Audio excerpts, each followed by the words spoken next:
Welcome to the Lost Lowdown, podcast number 14, with your hosts, Claude and Justin. What's up, everybody? And special guest host, Jennifer. Hello. So we've got 3 people on today, 3 perspectives. It's going to be a lot of fun. So let's jump into it, guys. We're talking about episode 302, the Glass Ballerina, which is always half full, except when Sun breaks it. But the maid broke it. Oh, but the maid broke it. I forgot. Please. She's the cutest little liar there is. Oh. Okay, Glass Ballerina, we like to talk about the titles, in the rare case that they actually mean something interesting. Right. This is obviously referring to the Glass Ballerina that a very little sun breaks in the beginning of the episode. Which I found a little strange that they actually titled this episode The Glass Ballerina, since it was so minute, such a small thing. And I guess they're trying to say that was sort of the impetus for her becoming this world-class liar that she is. See, I've got a beef with that. Okay. And that's actually what I have a note on here, not to jump right in. But I think what they're actually going for there is a much more obnoxious and sinister metaphor for Sun's character. I think that they're trying to suggest that Sun is this glass ballerina. And I would further say that I don't think that she's actually... Someone on your blog referred to this scene as setting up that she's a congenital liar. And I think kids lie all the time, especially in a situation like that, and I don't actually even see the point of this scene. Well, I definitely think they're setting up the fact that Sun is a habitual liar. I mean, be it necessity, be it whatever, she has lied a lot, and about fairly big things. And I think that, obviously that's what that's setting up, is this is either the first time or the big moment that she told her first lie. And specifically to her father, which obviously, obviously they're drawing a lot of parallels to the stuff in the past and then the stuff, later that we see in the flashbacks with her, what she's hiding from her father and stuff like that. The idea that she's the glass ballerina is nauseating. Is what? It's nauseating. It is, but I think that I agree that they're trying to set up that she likes to lie a lot. Clearly, that's a leitmotif in the episode. I just think that this lie is not such a big one. Yeah, it got the maid fired, which is pretty shitty. But I think that's the kind of lie that kids are really good at, lying to their parents to not get in trouble. Especially if your father hires people to kill people. I think her dad is really intimidating. So, on some level, I don't blame her for lying. If she says she did it, he would have fired her. Yeah. You're fired, son. Oh, dear. The guy's just scary. I don't know. To me, it's it was bad that she lied, but to me, that's not the worst example for lying. I agree. I think they could have maybe picked something a little more impactful, because, I agree, Jennifer, kids do sort of lie, especially when, if they're going to get in trouble.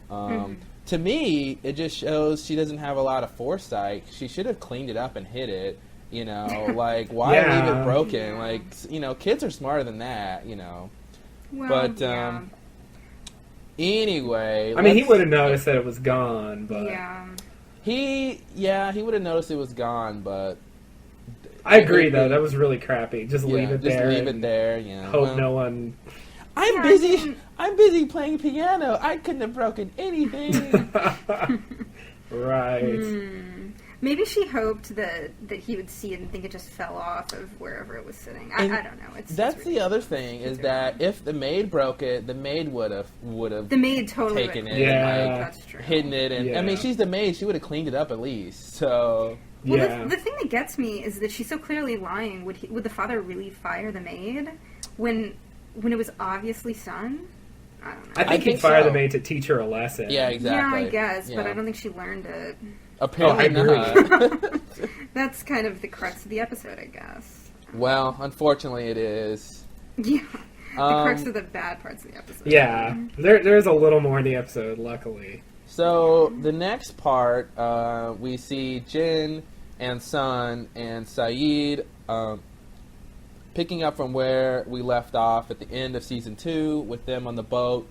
They have the signal lit. They're waiting for basically Jack and the rest of them to come back, and they're not back yet because... I mean, it's kind of weird because he went to the village and saw that no one was there, and I don't know, I mean, if if Michael was taking them there, you think they would be there. Yeah. If he was taking them except to do you that think that he's already at this point lying? And he's He's lying from the very beginning. Yeah, I got the impression, because like Sun, he's not a particularly good liar, which is surprising considering his former job. But it seemed to me like he just didn't really know what to do next, and he was trying to regroup. And this scene is him trying to figure out what to do next, and basically just killing time. So that he doesn't have to kind of go back to where they're from. He's trying to formulate an idea. Yeah, I think to a certain degree he lit the first fire, because, that's what he told Jack he was going to do. Mm-hmm, On the off chance that they weren't captured, he wanted to make sure that they would still be able to find them. And then I think, once they waited that day, he basically realized, okay, well, they would have been here by now. They're obviously sort of captured. And it was, looking back, I rewatched the episode, and it is pretty obvious when he goes, hey, you know what? I bet those mountains are blocking the smoke. Why don't we just move over here? And it's like, yeah, you're lying, Saeed. Yeah, no, I'll buy that. Because if they hadn't already been in the clearing that they were in when Saeed lights the signal fire, there's a chance, I guess, that they could have, shot Michael in the head and then headed toward the smoke. If only. Unfortunately, that's not the way it goes down. He went home. Really? Yes, really. Oh, I remembered what I want to say about the video. Okay. So anyway, they leave. They go set up the other fire. I had a brief flash there when we find out. Oh, I guess that's later in the episode when she says, Saeed, why are you lying? And I'm like, oh my God, is he working with the others? And God. I'm just trying to make things more interesting. Wow. That would be more interesting. It would. Anyway, what else, and it guys? would at least offer some method to why. Well, I guess I should say this later, but why their little ambush attempt is so pathetic. It is pathetic. Let's talk about that later, because it hurts me that Saeed concocted this really pathetic ambush. It's pretty unbelievable. It was quite unbelievable. The next scene we get, Jack is locked in the little aquarium room, and Juliet enters with that gleeful smile on her face. And she brings him the soup, and I made it myself, which I don't really get the point of that. I mean, I guess in the previous episode he asked if she had made the sandwich, and she said no, but I put the toothpicks in. So now she made something, and I guess maybe, I don't know, what you guys can weigh in on this. Do you guys think this is the beginning of her feeling sorry for Jack, or sort of taking to him, which might, as a lot of people theorize, lead to her helping Jack and the other and Kate and Sawyer escape? I think that is a little too obvious, and I hope that's not where they're going with it. Okay. There's a scene that she has later, the whole Sawyer, the water, fighting everybody thing, where, I don't know, that, and then some of the scenes from the last episode that made me think that it's not going to be as straightforward as she just wants to help out, and she's going to help him escape. Like, I feel like she's somehow against Ben and his plans, but that doesn't necessarily mean she's in favor, or she wants to help Jack and Sawyer and Kate out. I think it's I feel like she has her own agenda somehow. I think it's more likely that it seemed to me like she's probably been asked by Ben to sort of win him over, And I think she's just trying to do that. I think she's extremely manipulative. Yeah. And I totally buy it when Sawyer says later in the episode that he could tell by looking at her that she would have shot Kate. Sorry, go ahead. I was going to say, I love lines like that. Because you just sort of have to believe them, Oh, she would have shot you, Katie. But it's like, really? I mean, I don't know. Juliet doesn't look that tough, but maybe. Well, it's funny because it's right after he says, most of these guys never seen any real action. It's just like, you weren't in the war or anything. What are you talking about? You were a con man. Oh, he's been in his share of scuffles, though, and violence. Yeah, like bar fights. Yeah, exactly. There was something I wanted to say about the actress who plays Juliet. Please. A friend of mine mentioned that I don't know any of these actors' names. The actor who plays Henry, Ben. Michael Emerson. Yeah, Michael Emerson. I did know that. I'd forgotten that Michael Emerson is the poor man's. No, I can't remember. Anyway, wow, that was really I'm interesting. sorry. I'm totally drawing a blank. The poor man's Kevin Spacey.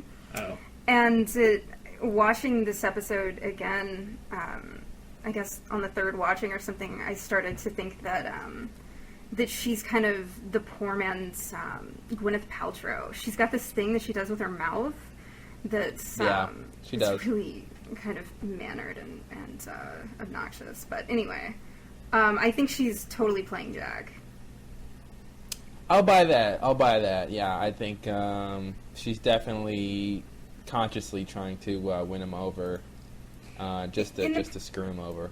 Yeah, in the premiere, I thought that something was going to happen between the two of them, and that that she was going to kind of fall for him, and that Kate was going to end up deciding on Sawyer. But I think now that this Sawyer-Kate kiss thing is just kind of a red herring, and that that nothing is going to happen with Juliet. That she's just going to kind of continue to manipulate him. And I think a lot of her behavior has to do with the fact that Ben is watching her. But anyway. Yeah, that's true. We always have to remember Ben is watching. Yeah. Which makes me, and now that I'm saying that out loud, it makes me think of that maybe a certain amount of her behavior is, attempting to make Ben jealous. Because I do think that this episode makes it pretty clear that whatever incident has occurred with them is in at least some way romantic. I would tend to agree. This is a good time to bring in Colleen, yes. Who is the other blonde, if we can say that. Other in two different senses. Thank you for spelling that out, Justin. Sorry. For those at home who didn't get it. I like to point out the obvious. Wow. I'm like Henry. the other Remember blonde... 2 weeks ago? I was captured and you were coming in? Yeah. Yeah, the bottle. The bottle that was on the raft. The bottle's on the raft with the messages. The one with the messages? In case they were rescued? Oh, God. Yeah, the other blonde who doesn't look like Penelope. Who doesn't look like Penelope? Oh. Yeah. You think Juliet looks like Penelope? I definitely thought it was her in the very first scene of the premiere, and the people I was watching it with also thought. I guess I've got a vague sense of what Penelope looks like now. It's been a while, so I've got to see her again. Yeah, I don't have to see her again, but I watched the season 2 finale again after I saw the premiere, because it had been a couple of weeks, and I remembered, I realized that she really doesn't look that much like her. Okay. But apparently other people in the internet community also thought she looked like Penelope. I think they're vaguely similar, and people just sort of expected to see her, so... Yeah, I definitely expect to see her. They've got that generic blonde look. Yeah. But if you sort of look at their pictures together, they're pretty easy to tell apart, I think. Yeah. You're right. Well, good for Not them. that I've done that. Sure.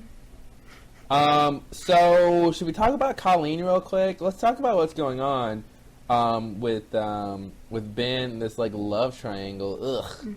Love triangles abound. with Ben. It seems like it includes Pickett too. So yeah, totally. Is it a sort of a square? Oh, I forgot about. Is that Pickett? Yeah, Yeah, that's it's Pickett. Pickett. Oh, it's Danny Pickett. Danny Pickett. Oh wow, I forgot about Pickett. Wow. Yeah. I guess it is a square, and it is square. The whole concept. So, can we take a step back? Do you guys think that Juliet is poisoning Jack's food? I thought that, but what would be the point?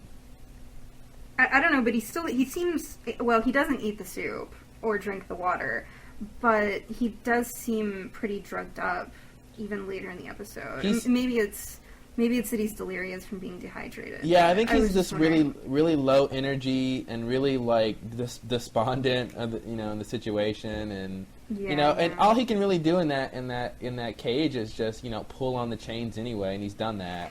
What else would he want to do? So he's probably done it some more off screen. He probably did. Press the little intercom some more. There's nothing to do, but obviously there's some tension. I love when Colleen enters and she goes, "Am I interrupting anything?" And Juliet goes, "Would it matter if you were?" And I don't really know what that means, but I like the line. Yeah, that was weird. I don't know what that means either. Yeah, I guess it means you wouldn't care if you were interrupting anything. Yeah, I think that's what that means. I think it's meant to imply that Juliet and Ben had something going on, and maybe Colleen was seeing Ben on the side, which I don't understand. Who would date such a scary ass person? But well, he's in charge. He's got the power. I guess he gets his choice. It's all about the power. Yeah, I thought she just meant I wouldn't care if you were, but I guess she means you wouldn't care if you were. Yeah, she says it with a certain amount of sass. She had a little head shake too. She sort of snapped her neck, and she did the Gwyneth Paltrow thing with her mouth. She's got the mouth thing. She really does do that mouth thing. It's like I guess I know what you're talking about. It's like a pucker. It's like a she and Jack should get together and have babies with really irritating eye and mouth manners. Oh God, that baby would have really high eyebrows and a puckered mouth all the time. That said, I think that eye thing that you guys constantly bring up is actually pretty sexy. It's pretty what? Sexy. Oh, really? Sexy. I do, yeah. Well, that's why you're on the podcast. So you can point out what's sexy on Jack. That's why I'm here. I'm actually going to start a new column on the blog titled "What's Hot and What's Not," and I'm gonna. Oh wow, that's clever. You come up with that yourself? No, I read it in Entertainment Weekly, I think. Oh, well, that's a good magazine. Very fine writing there. Yeah, it's yeah. You know what also is good writing? Lost. Yeah. Yeah, to redirect it. Okay. You're so good with the segues. I try. I went to Segway school. So I'm trying to talk about Colleen here and what's going on. Please. Yeah. I'm so glad she gets killed. It was weird, it just sort of dawned on me, when we just started talking about this, that, because I really, from watching the episode, you sort of think in the beginning she's got this thing going on with Ben, and then, then you see this thing, she kisses Pickett later, and to me, I didn't even put the two in my head together. I just thought she was with both of them, and, the fact that they were mutually exclusive didn't really dawn on me. So, I mean, obviously she's not two-timing either one of them because, it's such an obvious gesture, right? I mean... Yeah, it was right out in the open. It doesn't look as though they're keeping it secret. Maybe that's part of Utopia. Well, unless Ben... Unless Colleen is with Ben on the side, she's with Pickett, in public. Yeah. And she's with Ben on the side, and what's her name? Juliet knows about it.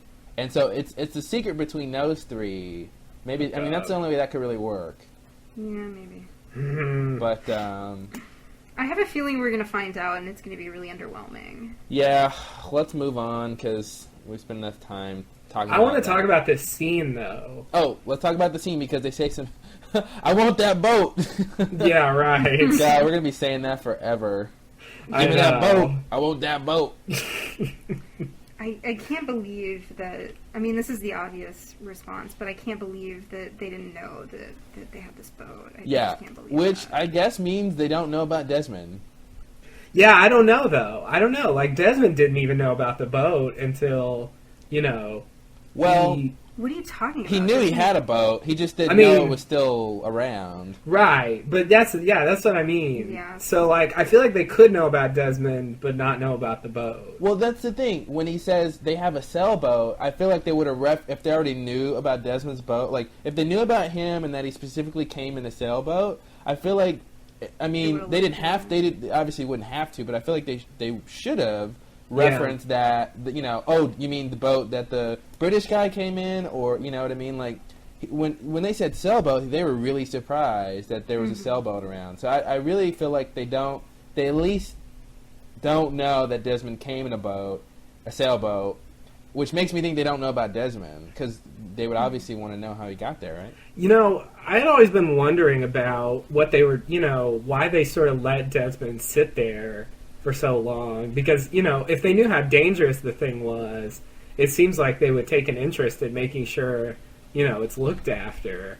And it seemed weird to me that not only did they just leave him there, I mean, they left the thing there for a while, and then when Henry shows up, he tries to get locked not to push the button at all, and so it seems like they know about the button, which makes me think, why, you know, if they knew about it, I don't see why, you know. What? I agree. I feel like, you know, with Kelvin there for such a long time, and then Desmond, and with no, you know, it's weird. I mean, obviously, you know, Kelvin refers to the others, you know, he calls them the hostiles. Hopefully this is the same group he's talking about, most likely. If he knows about them, then they should know about him, so they should be interested in what's going on in the hatch. I can't really rationalize why they didn't take a vested interest in what's going on and making sure the button was being pushed. I don't know. And seemingly actively encouraging the button to not be pushed, or at least Henry, back when he was still Henry. You know, but there was so much about that whole Henry thing when he was Henry that I feel like was, you know, they try to make it seem, you know, even in this episode, Ben tells Jack, you know, well, what would you expect me to do, blah, blah, blah. And he, you know, I feel like the writers are trying to make up for what happened. And I really think it was, you know, just crappy writing, you know. I mean, it was so much of that stuff was mixed up and jumbled, and I think a lot of it was supposed to be, you know, sort of really interesting for us to hear and see the first time around, but when you go analyze it, it sort of falls apart. So that whole thing about him, he's saying, like, I didn't push the button and don't push the button and all that stuff. I'm like, I don't really want to believe that he was honest, you know. Like, I feel like a lot of that was just for it to be interesting for us. No, that's too bad. So, I have a question about this episode. Do you guys think that Ben wants the boat? He obviously says, I want that boat. But do you think he wants the boat, or he just doesn't want the Losties to have the boat? Both. Both, yeah. What do you think he wants to do with the boat? Eat it. Do you think he's concerned that he's not going to get this boat back that he sent off? I mean, I guess it's the Paula ferry that he sent Walt and Michael off in? And he needs another boat, or he just wants more than one boat? Like, why does he need the boat? That, it seems like with some of the things that they've gotten, it seems like they ought to be able to get themselves a new boat. Well, they don't have a boat to go get a new boat, I would think. Yeah, but they're in contact with the outside world. You know, when he said in contact with the outside world, I felt like he meant, like, they could leave the island and go do stuff, but not that, like, they have, like, telecommunication. I just don't buy that they would send away their only boat if they didn't have a way of either getting the boat back or getting another boat. You know what I mean? Well, that's when their powers of manifestation come in. Well, then why would they need this other boat? They could just manifest themselves a new boat. Well, you got to start with something. No. You can't make nothing out of something. Something into nothing. Oh, nothing into something. Can I just mention, Claude, that I also thought that was a force field Thank you very much. In the premiere. Because I am also a really big Next Generation fan. Well, hey, I like how specific you were. Not a Star Trek fan, but a Next Generation fan. Well, but because I'm a big Next Generation fan, I don't watch the rest of them. Yeah. Well, you're missing out on some of them. Yeah. Some are not worth watching. Okay. Why does Ben want this boat? You know, guys, I don't know. I can't really... I agree. I think, you know, why would he give away a boat, seemingly their only boat, that they might need in the future unless they have some way of, radioing to someone else. I don't know. Why would he want this boat so badly? And I really think I guess when I was watching it, my thought, sorry guys, I'm rambling. My thought was that it was what Colleen said, was they could find us, because, Juliet didn't seem to care. She said, oh, let them sail around in, in circles, blah, blah, blah. But then once Colleen said, well, they could find us, then I think that's why he wanted it. I think if he got the boat, he would probably, destroy it unless there was some other big, reason that he needs it. But I think he just wants it because it's a powerful tool to be that mobile on that island, yeah, and he doesn't, I think he definitely doesn't want them to have it. Yeah. Yeah. Well, that was a good podcast. So, Namaste. All right, no, seriously. Let's go to... Was that all we need to talk about in that scene? I want to talk about something a little bit here. At this point, we get to see the others sort of put together a team to go do something. Yeah. Over the years, over the series, we've seen them sort of show up and do stuff, several times. And, I was really hoping that they would somehow show us, we didn't really get to see... I was hoping they do something with the Whispers or show something about what they do when they go out on these missions. Mm-hmm. But it was weird, they brought along these guns. It's totally different. A lot of guns. I don't know if they've just, they've dropped the whole, facade and they're not going to bother dressing up anymore. Yeah. Yeah. That's interesting.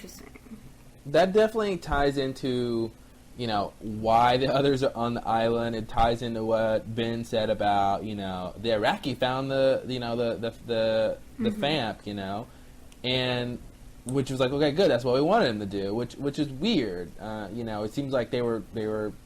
How did you guys take that line that they specifically set up that camp, the fake camp, for Eid or for the Losties in general? I thought that was weird. Obviously, they set it up. They set it up as, as a place for them to think that's where their home was. Yeah. Mm-hmm. But the idea that they wanted them to find it, abandon it, that's kind of weird. Well, I think what that's referring to is in the finale when they end up in the clearing and Sawyer's like, oh, what did you say the Saeed signal was going to be, and then Jack, there's that big dramatic moment where Jack's like, that's hours from here, that's miles from here, or whatever he says, and he says, I'm sorry, I had to do this. It seems like the plan all along has been for him to lead them to this field, but to tell them, because he told them that they were going to this rock with the hole in it. Yeah. And so when they're out on the sailboat, Saeed's like, oh, that's the rock that Michael told us about. We're here. I think that I think the implication is that they did expect that something was going to happen where there was going to be a second group that was going to go and try to... But then, the boat thing, they didn't know that they had a boat. I think that there's holes in it, but I think that that's kind of what they're trying to get at. But I don't know why he would specifically want them to find a fake village. Why wouldn't you just make it disappear or something? Finding a fake village would basically want to make Saeed go. It would basically tell Saeed something is up, and that that they potentially have been captured. Mm. Yeah, so I don't get why he would want that, but it just seems like one of those things in TV shows. Oh, it's exactly as I planned. It just seems ridiculous. He tints his fingers. I think their plan was for, them to capture the people with Michael. I don't want to believe they planned also for Saeed to go on a boat and show up at that just seems ridiculous. Well, it's unbelievable, especially since they didn't know that there was this boat. Yeah, I know. I think that doesn't help. I don't think that they necessarily planned for the boat part, but I think, I think, they claim to know these people very well. Mm-hmm. So I think they were like, well, Michael's going to lead this group. Most likely they'll have a second group that's going to go, a different way to get there. But I mean, to me, it's not a big deal that they plan, for, that they expected a second party. But it's just like you said, Justin. Why find a fake camp? Why find it abandoned? That doesn't really make any sense. That you would want them to see it abandoned. I mean, and he says, or she says, the Iraqi found the decoy village, and so does that mean they observed him, or they just knew he was? I mean, how do they know that? Well, the guy follows him, and that's how they know that there's a boat. Who? Oh, remember? Oh, he says Ryan radioed in, so they have radios. Okay, so somebody just saw him. I think that they're implying that they had left a scout there to see what was going to happen. Okay. And that they saw the Iraqi. Yeah, that makes sense. Okay, and she says he radioed in. I'd like to say that seems to indicate they don't have telepathy. Well, unless they refer to telepathy as radio. Yeah. Yeah. Oh God. It's a little weird. I didn't catch that line that Ryan radioed in. I missed that somehow. That's Yeah, I caught it, but I didn't think about it until I was just looking at it. Well, telepathy can only go so far, right? Maybe that's it. It was out of telepathy range. That's funny. I'm really starting to worry that they won't be able to piece together a clear picture of the others. I should say believable picture of the others. Yeah. This whispering stuff looks like, it was fine in season 1, fine in season 2, but it didn't look like they're going to talk about it in season 3. Yeah, I don't know how they're going to... I mean, it seems like I'm worried it's going to come off like the Henry Gale business. Yeah. Where it sort of seemed good at the time, but when it's time to explain it, it's like, well, can you blame us? I mean, we thought that if you knew who we were, then... Yeah. Oh, Jack, I know what you'd do. You would take me and you would lock me up and you wouldn't let me read any stories. Yeah.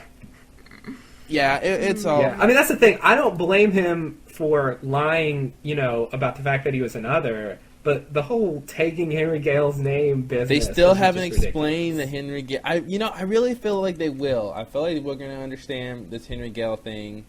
But so far, I still can't come up with a good explanation of why he took his name. I know at one point we mentioned, maybe Ben killed Henry, the real Henry, and so for whatever sort of reason he had to take his name or something weird and ritualistic or something. But that doesn't seem like it's going to be the case. So I don't know. Well, I don't know. That might be the case, but then I don't know. I feel like they're moving away from this image of Henry as someone who could kill people. I don't know. I mean, why would Ben have killed Henry? I just... why not leave him alone like Danielle? I want that balloon. I want that balloon. Oh, God. I don't know. I don't know why Ben would kill him. It doesn't make any sense. I mean, Ben's done a lot of weird things. Why would Ben get trapped in Russo's net and go to the hatch and say he's Henry they're, like we said earlier, I think they're, we really need to figure out, what the others were doing before the Lost Seas got on the island. I mean, it couldn't have just been all muffins and book clubs, Right. Well, considering that they seem to know about the hatch, right? They seem to know about the button. Now, what I was going to say earlier was that maybe they found out about the button just recently, and for whatever reason they didn't know before. I don't know, that goes along with the boat thing that I just can't believe how they wouldn't have known. Well, if they're... especially if they used to be Dharma, which Juliet claims. Well, I don't think any of them used to be Dharma. Well, maybe not, but I mean, their group... Yeah. It's just... Well, to me, it seems like they've been isolated on the north side of the island and pretty much just sticking to themselves. And it was obviously in the south side where Desmond landed, near the Swan station. I mean, they obviously know about the stations, Now maybe they don't know about all of the station. I mean, like you said, if they have any access to the Dharma stuff, they should know about all the stations, and they should know what they do. But maybe they thought, maybe they knew about the Swan Station, but they thought it was fake. They believed the orientation video. I mean, not the orientation video, because that says it's real. But they believe the Swan orientation video and all that stuff. And maybe they knew about it, but they didn't think it was, they had to worry about it because they thought it was fake. But then if they didn't think it was real, then why would he enter the numbers, hit execute, and then lie Well, about then it? maybe... I think... Oh, you got a theory? I do, and Justin has shot this down a number of times, but I think that they knew about the button, they knew what it did, and they just somehow knew that it was okay, that there was always someone in the station pressing the button. I would buy that only in the context that they claim to know what people are going to do. Like Colleen tells Sun, "I know you're not a killer." Now maybe they... Well, I mean, and that, we see how well that turns out for her. Exactly. I'm like, Sun will so shoot you. If she can lie about breaking a statue, she can shoot you, Colleen. Oh, God. I didn't think she would do it. And, on the second washing, she shoots at the same time that the motor she got lucky. Starts going. And she got lucky. I wonder if it's like this accidental impulse that she hears this loud noise and she just... I think it seemed like they were trying to pull a Pulp Fiction.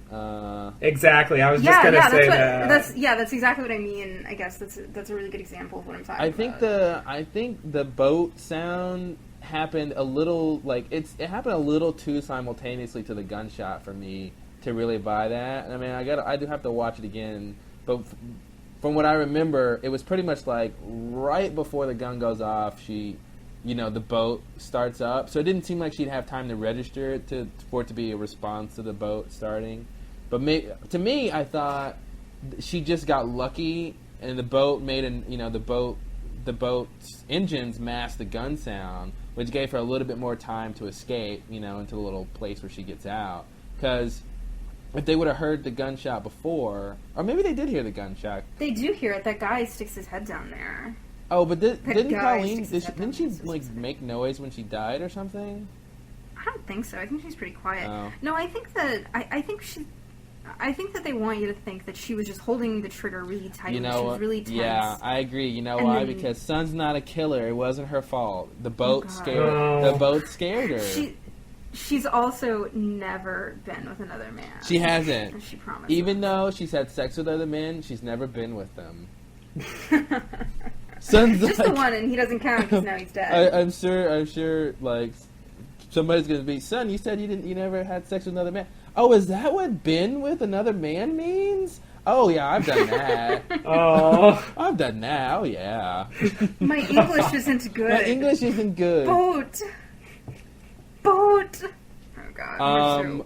I was gonna say back to the others not wanting the Losties to find O-Town. I thought that might mean that they aren't very well guarded. Because why would they not want the Losties to find where they live? I mean, what bad could really happen? I mean, if they can defend themselves, then there's no big worries, right? Yeah, I guess like you're saying, the worry is that it's not well defended. Yeah, now I know they have a lot of guns, but I think this goes back to my theory on that the Losties just outnumber the others.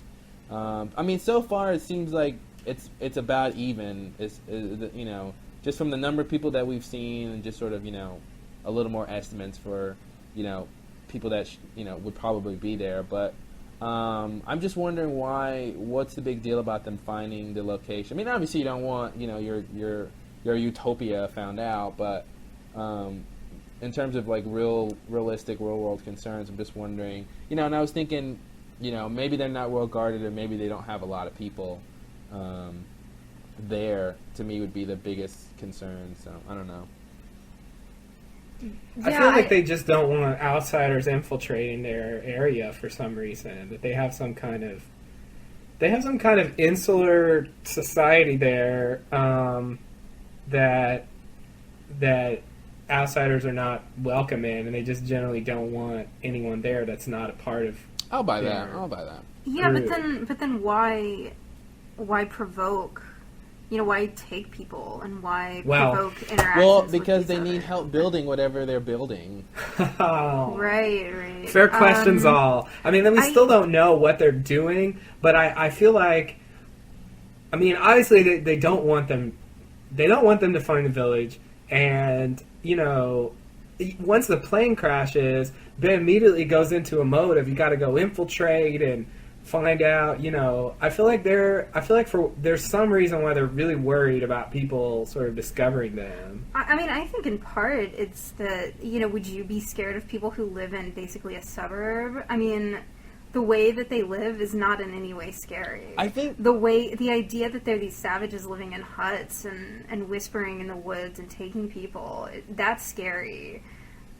I don't know. I think to a large degree, I mean, you know, Ben brings up this big question that, you know, we can talk about now or later or whatever. He goes, you know, yeah, Jack, why would we still be here? And I think maybe that's our answer, is that they really, you know, for the most part, because I think there's some dissension within the ranks, obviously, but I think for the most part they like being there. They like their exclusion. They like that no one can find the island.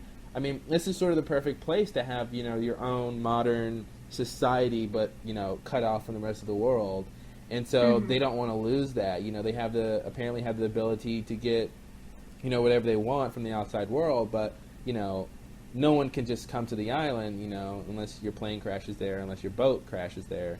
But so maybe that's what they're trying to protect, is just their way of life. You know, they don't want it to change, and they like it. Yeah, hopefully there's more to it than that. Well, I mean, I think there has to be, because they're taking these kids, and, you know, I don't think it's as simple as they just want to sit there and be left alone. I mean, there's something else there. Well, I think but to me that seems like a big part of it. I mean, if you have a utopia, that's really what you want. You don't want outsiders coming in who most likely won't be able to conform to your utopia, you know, because that's just it's gonna ruin it, you know. Although it's a very strange utopia with a despot like Ben, but. Yeah, what kind of utopia do you... I mean, well, never mind. This is something for later. So, I agree. They're taking kids, but maybe they're taking kids because they want kids part of their utopian thing. You know, maybe I don't know if they can have kids or not. Who knows what's going on. Hopefully we'll find out stuff like that. And they didn't only take kids. They seem to be sort of more interested in kids, but... Yeah, they didn't only take kids, but... It hasn't been exclusive. Maybe they took, you know, like they said, Goodwin said, you know, that they took... They took 3 guys, and they tried to take Echo, and they were trying to take the strong people. So maybe they wanted those people to help with this project they're building. So potentially those people are there. Now, why they took Cindy, I don't know. I guess we could talk about that now. I just don't believe that they really want Sawyer and Kate working on this project. I feel like that's a big test. It just seems ridiculous that they would take I was going to say something about that, but then that's what I said we should probably talk about later. But I think that... I seriously doubt that what they're working on is something real. I think that they just set up this work spot to, you know, force them to do hard labor. I guess. The thing that bothers me about it, in terms of believing that, is that they seem to have all these other people out there working besides just... Well, that's part of the illusion. Sawyer. You need that. Yeah, it's part of the illusion, I think. I guess, but that just seems so elaborate. Is it really worth it? Like, what does it accomplish? Did you not see the FAMP? Was that not elaborate and seemingly, you know, not accomplishing much? Yeah, well, it's all part of their master plan. Yeah. I guess you went on that one. I feel like if that's just for nothing, that just really bothers me. I want to think that they're doing something. I do want to say that from watching the scene and sort of scrutinizing the stuff in the background and stuff, they do have engineering equipment out, and they have, and from what I saw, all of the people who are working, you know, sort of breaking rocks and stuff, have gloves on, which I thought was an interesting detail. They don't give Sawyer and Kate gloves, from what I remember.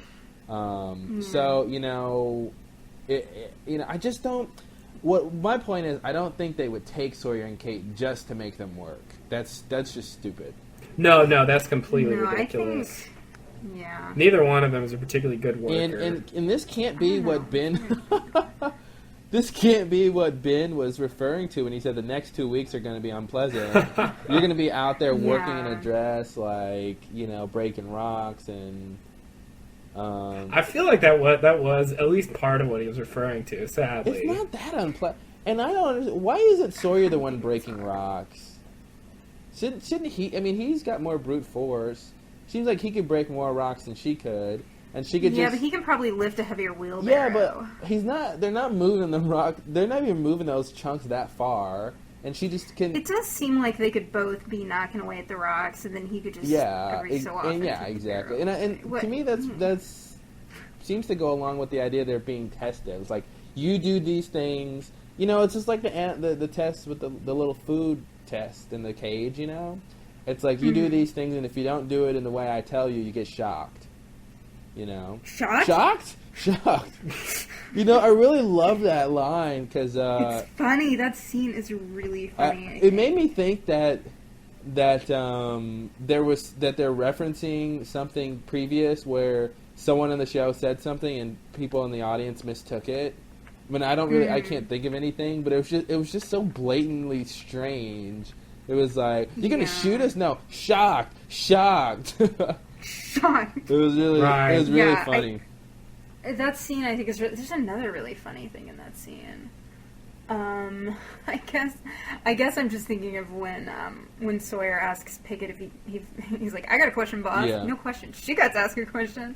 I don't know. That just seems to be our little comic relief of the episode. Yeah, I thought. I don't know if you guys caught it, and I can't be 100% sure this is what's going on. But I think Sawyer is doing a Cool Hand Luke impression this whole time with calling him boss and yes sir boss, right boss, all that. If you guys ever seen Cool Hand Luke, that's pretty much what Paul Newman does the whole movie.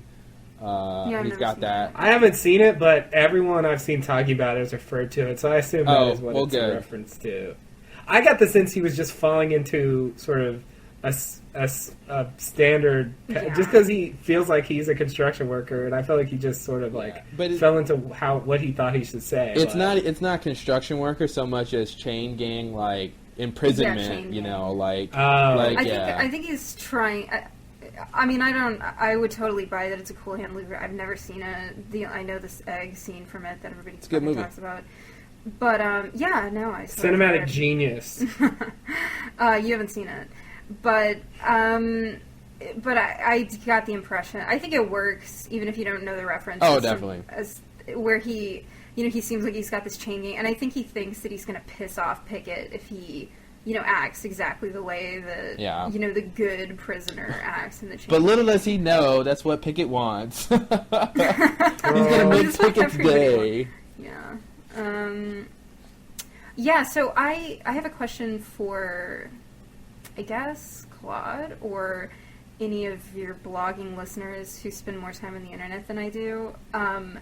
Do you think that is there evidence for Ben having one of his screens tuned to a camera that's on the work site? Because I'm starting to think that a big part of why Sawyer and Kate are even there is just to be observed. That Ben is trying to observe their interpersonal bullshit.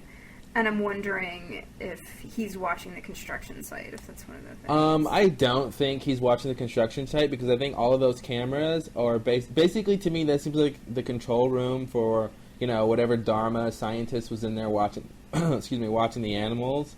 So, I mean, obviously it depends on where that site is, the construction site is, but I don't think there's a camera there. Well, there is one that's tuned out into the forest. But yeah, I get what you're saying. I do believe that the original function of those TV screens is, to watch the animals in their habitat. And so there's some that are pointed in the cages. There's the one on Jack. But then there is this one that's just pointed towards this woody area. You don't see it until much later. Someone someone thinks that it's being seen through Saeed's binoculars, which is absolutely insane. Justin saw that online. Wow. That's a crazy kind of camera. Yeah, right? Yeah. So. Yet another crackpot theory. Yeah, that makes crackpot theory number 3, because there's not that many out there. I saw this really great one the other day that was, and it was old, it was very old, I just kind of stumbled across it. That was suggesting that the horse trainer you see in What Kate Did is something more than just the animal handler on the set, because you see this guy's arm sticking out, and it's just, oh, God. I don't know, there's some guy's arm sticking out? You know what I'm talking about? In the end of What Kate Did, when they go outside, when Sawyer comes to and then they go outside to ostensibly prove that they're still on the island, and then they see the horse, they show this kind of long shot of the horse, and you see this guy's arm reaching into the frame to kind of get the horse's attention to get him to turn his head. Supposedly... I was looking for that to show Justin earlier, and I found another one that's about a dog handler in some scene in Live Together, Die Alone, when Vincent runs out into the water to follow the boat. That would be the season 1 finale, Exodus. I'm Live sorry, Together, Die Alone. Sorry, Jesus. Get it straight, Jennifer. Sorry for the confusion, jeez. Just wanted to... Yeah, that's really funny. So some guy thought the arm was, like, smoky or something? I don't know what he thought it was, but he thought it was something other than what it was. He thought it was some big secret thing. Well... Yeah, people often think production errors are some sort of clue, to some crazy subplot when they're just production errors. It happens. It really happens. So, the next scene... I don't know. I feel like we jumped around. We sort of stopped and started to talk about this construction thing. We skipped across. We skipped past the scene on the boat, where they decide to go. I guess it's the scene with the line where Jin says, "You shouldn't have disagreed with me at all." I don't think there's much to say about that. Yeah. There's nothing much to say. Yeah, there's that scene, and then there's the other flashback scene when we find Sun in bed with Jay. You guys want... I have a question about that. Okay. Do you guys think that... Okay, so Sun's father walks in. Do you guys think... Like, in what context... I'm very confused by whether Jay's father actually is a business associate of Sun's father, no. Whether Jay recognizes him through this business connection with his father, whether he knows that that's Sun's father. Yes, all of the above. And then also, same thing with Jen. Like, how well does he know Jen? I mean, Jen, he had that conversation with Jen in one of these other flashbacks during the brief period when Jen was working at that hotel. But then, I mean, surely you would know at least what the husband of the woman you're sleeping with looks like. No, not necessarily. Well, maybe not. But does he know that Jen works for the father? Because later there's the scene when Jen actually shows up to ostensibly kill him, and then doesn't. You're asking a lot of questions. Can I just say that I don't think Jay knows what Jen looks like. I think Jay, I'm sure he doesn't remember him from when he worked at the hotel. I think that Jay knows that Jen works for Pike, but he doesn't know that that's Sun's husband. I mean, it's weird how that scene plays. It's really sort of interesting because Jen is not only the henchman for the guy. This. Okay, I think I should start by saying, I think Jay knows who Pike is. He just seems like a big, powerful businessman that most people in that upper crust just sort of know who they are. Right.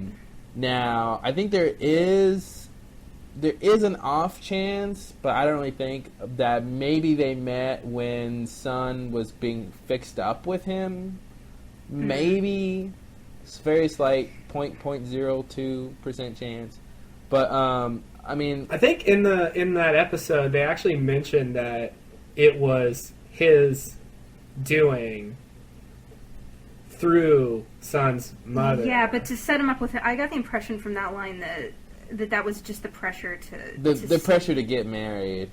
Yeah, the pressure to get married, the pressure to start doing these arranged dates. But I guess the question that I'm really most interested in it relates to this later scene where Jin actually shows up to kill Jay, and Jin asks him, "Do you know why I'm here?" And it seems, I get this vibe that Jay thinks that he's there because he knows that he's sleeping with his wife. Yeah, that's what's really cool. That he's actually there just to do this anonymous business. And so that leads me to believe that Jay does recognize Jin as being the husband of Sun. And, wait, why? Why? Why do you think he recognizes him? Because I just get this, I don't know, I just get this sense from that scene that's what I was saying earlier. I really like how this scene plays out because it can play either way. I mean, it just so happens that, like I said, Jin is the henchman of this guy who you've shamed or, whatever, but he's also the husband that you're screwing over by sleeping with his wife. So I like, there's that duality there, and how are we supposed to take this scene? I'm taking it as, at the very least, Jay knows that Jin was sent over by Pike. I mean, that has to be obvious. So especially if he knows who Pike is. So I mean, my own personal take is just that Jay doesn't really know who Jin is. He just knows he's a henchman and that he's shamed Pike, and I think that's why he kills himself, is because I guess partially the shame, that's a big thing, but because it was Pike. I think if it was just Jin coming as Jin and not part of Pike, he wouldn't have felt so threatened. I don't think, like consistently threatened, like so threatened he thought like I should just kill myself because I'll never not be under the pressure from Pike. So I don't think he knew that was Sun's husband. I don't know. I think it's more likely that Jay knows that Jin is Sun's husband than that he knows that he's just some henchman for Pike. And I think he jumps out of the window out of a combination of shame and this impression. Because they make it a point to show that he's got the necklace in his hand, and I think that that's supposed to suggest that part of this is that he doesn't think he's ever gonna be able to end up with Sun. I don't know. Yeah, I just I mean, it could be both. I think he knows who Pike is. I mean, when Pike walks in, he knows who he is. Yeah. So I mean, I think if you know who Pike is, you know that if you piss him off, somebody's gonna be knocking at your door. So I think like I said, I think at the very least that's who he thinks Jin is. Now maybe and it would be such a weird coincidence, that the guy who the husband of the guy of the woman you're sleeping with is also the guy you just pissed off, working for the guy you just pissed off. I think that'd be a weird coincidence. It is a weird coincidence, but so that's why I think it's just the first one, that he just thinks he's working for Pike. But that's just my opinion. Okay. I just like to point out that I think it's weird that, I understand he's a ruthless businessman, but I think it's weird that he thinks it's appropriate to sort of put this guy to death because he's engaging in an affair with his daughter. Like, he thinks that's an appropriate it's the shame thing to do. I think I'm not Korean, but so I all I can do is just sort of go off of what the hints that they're giving, and the fact that this idea of shame is that important. That it's shameful for Sun to be doing that, and he's part of it, and this guy needs to to die for it. Obviously, from our standpoint, it doesn't make a lot of rational sense, but I think it's it's one of those cultural things. Now, it could be inaccurate. There could be a lot of Korean people out there who are like, that's not true, and that would have never happened. So, I can only go on what the show is saying. In that scene when he calls Jin his son, and he really sort of, probably the most heartfelt conversation Pike has ever had. He basically tells him how he feels and what needs to be done and why. So, I think we just have to. I agree. It's hard to believe that he would want to go to that extreme, but. Yeah, I think it's weird that he's so involved in his daughter's like personal affairs. Like it just strikes me as being very wrong. I'd like to know how he found out. Yeah, I mean, with enough money and power, you can find anyone. Thank you. Just make that up. I would say, they're probably at Jay's hotel, right? I would say maybe. Yeah, they're at Jay's hotel. If he really does business with Jay's dad, then maybe he tipped him off. I really don't think he does business with Jay's dad. Now, I wouldn't put it past him. I mean, obviously Jay's dad would be rich, and he owns hotels and stuff like that, and Pike is obviously powerful. But to me, it just seemed like a blatant lie. I mean, even if I think he only came to the funeral because he knew Sun was going to be there, and he came to surprise her, and he just needed something to say. Yeah, I do business with his father. I mean, even if he did business with his dad, I don't think he would. I mean, it's Pike. He wouldn't go visit some business partner's son's funeral just because they're business partners or whatever. Yeah, he probably just had somebody following Sun. Of course. I have people following my daughter just to make sure she remains loyal to her. Yeah, it's so weird. Like, he didn't even want her to get married to Jin. Like, he was sort of irritated with Jin to begin with, and, like, he sort of reluctantly accepts him because Jin agrees to work for him. And, and then he's all angry. Like, it's just so weird. Well, that's the thing. I mean, once the commitment is made, they're married, I mean... I understand, but it's just his character. His shame is his shame. And not only that, it's not like everybody knew. I mean, I guess the shame is just his own, like, personal... Yeah. It's not like everybody knew about it, that he was shamed in front of people. Well, the bellboy knew. Yeah, well, the bellboy knew. But, the bellboy, I mean, come on. Hey, he's not going to He's got a blog, and you know what his readership is? He's a regular contributor to Asian Gawker. All right, Anyhow. He talked a lot about a really kind of boring... It happens. BS. That's the lost Lowdown way. Yeah, no, I've heard your blog. I wanted to bring up, since you just sort of casually threw out there that he killed himself, there's a few people online suggesting that perhaps he was killed by someone who was sent to follow Jin. And, do you think that's a possibility? I can give you one good reason why that's not possible. Okay. But I won't. No, I really don't think it's possible because, I mean, presumably this is how it happened. Let's walk through step by step, Hercule Poirot style.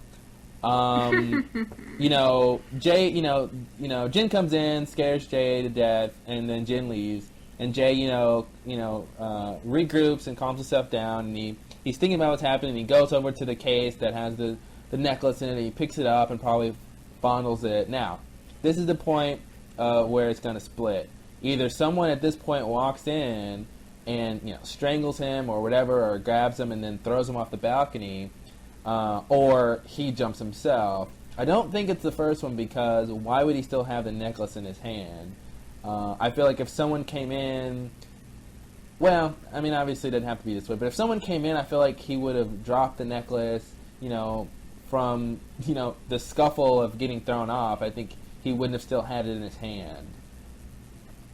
That's my big reason. I agree, actually. Now, maybe there's a small chance that, he had the necklace in his hand and the guy came in and he just sort of kept clutching it, out of fear, nervousness, or whatever, and that's why it's still in his hand. But I think he would have sort of dropped it, especially if, like, maybe the guy had a gun or something, and, you would drop it and put your hands up and say, don't shoot or something.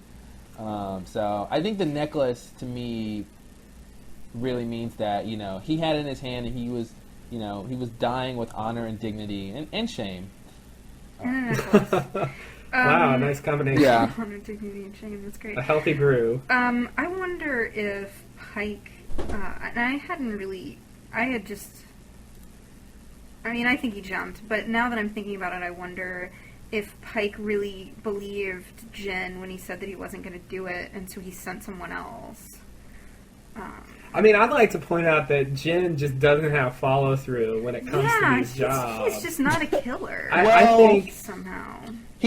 I think this is one of those things where, you know, it's kind of like with Kate. They don't want Jin to become so unsympathetic that we see him shoot this guy, like, in the head. Yeah. Who's just groveling for his mercy, life. basically. Like, they can't bring him to do that. But it just makes him seem, like, really inept and, like, just, like, if you've been this bad all along, like, why are you even still working for it? Like, it just seems like he, you know... He does seem pretty good at beating the shit out of people. I also think there's a bit of a confusion about what delivering a message means. Because, like, you know, when he's talking to Pike, he's like, oh, you want me to deliver a message? And he's like, no, more than that. You have to finish him. You have to... I forgot what his wording was. But, you know, he sort of implies that it's more than that. And then, like, later, he's talking to Sun at the table, and he's like, I have to go deliver a message. You know, and it seems like he means he's going to go kill him. So it seems like they don't really... Well, and Sun seems to think that that's what it means, too. Yeah, but in his mind, he's going to kill him until he decides not to. So, I don't know. I think there's a bit of confusion about what delivering a message means. Well, yeah, I mean, when Jin first gets the job and he has to deliver his first message, you know, the implication was deliver a message means kill him, and Jin doesn't. He just sort of beats him up. But then now... Well, not even the first time, he didn't even do that. He was just He delivered a message. He just literally delivered a message. Yeah. She was like, he's very displeased, and the guy said, oh, thank you, and he gave him the dog. Mm-hmm. And then when he came back, that was when he sort of beat him up. Yeah. But that was actually to save him from being killed. Yeah. Right. I mean, it's funny because, the way that it goes down, according to the transcript, is Jin says, I'll deliver a message, and then Pike says, a message won't suffice, I need you to put an end to it. So, I mean, I'd say that there does seem to be a...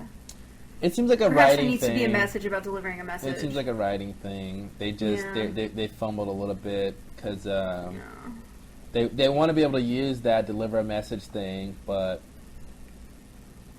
he has to be able to say, no, it's got to be more than that.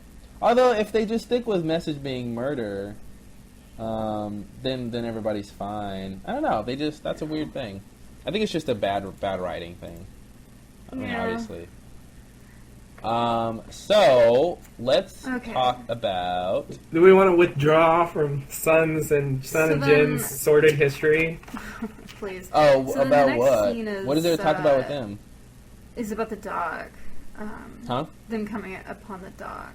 Well, what about Sun and Jin? What's left to talk about? No, I said we want to withdraw from that. Oh, we do. There's nothing else to talk about. I agree. It never is with those two. And I actually didn't think that there was anything to talk about at the beginning. Well, so there we go. Funny how long you can talk about nothing. So the doc. The doc. Yes. Let's talk about it. What about the doc? Yeah, what about it? Well, do you want to talk about the scene? Yeah, let's talk about it. Okay. Let's talk about it. Well, I don't have anything. I mean, it seems like an interesting scene. I think I feel like you guys have to have something to say about it. Okay, we're not there yet. Okay.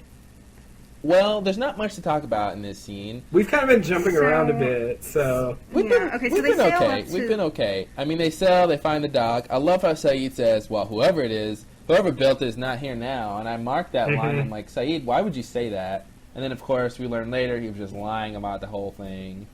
Well, I mean, they literally aren't there now, but I guess he means, like, on the island. Yeah. I mean, he was basically saying that to make them feel like it would be safe to dock. Well, yeah, and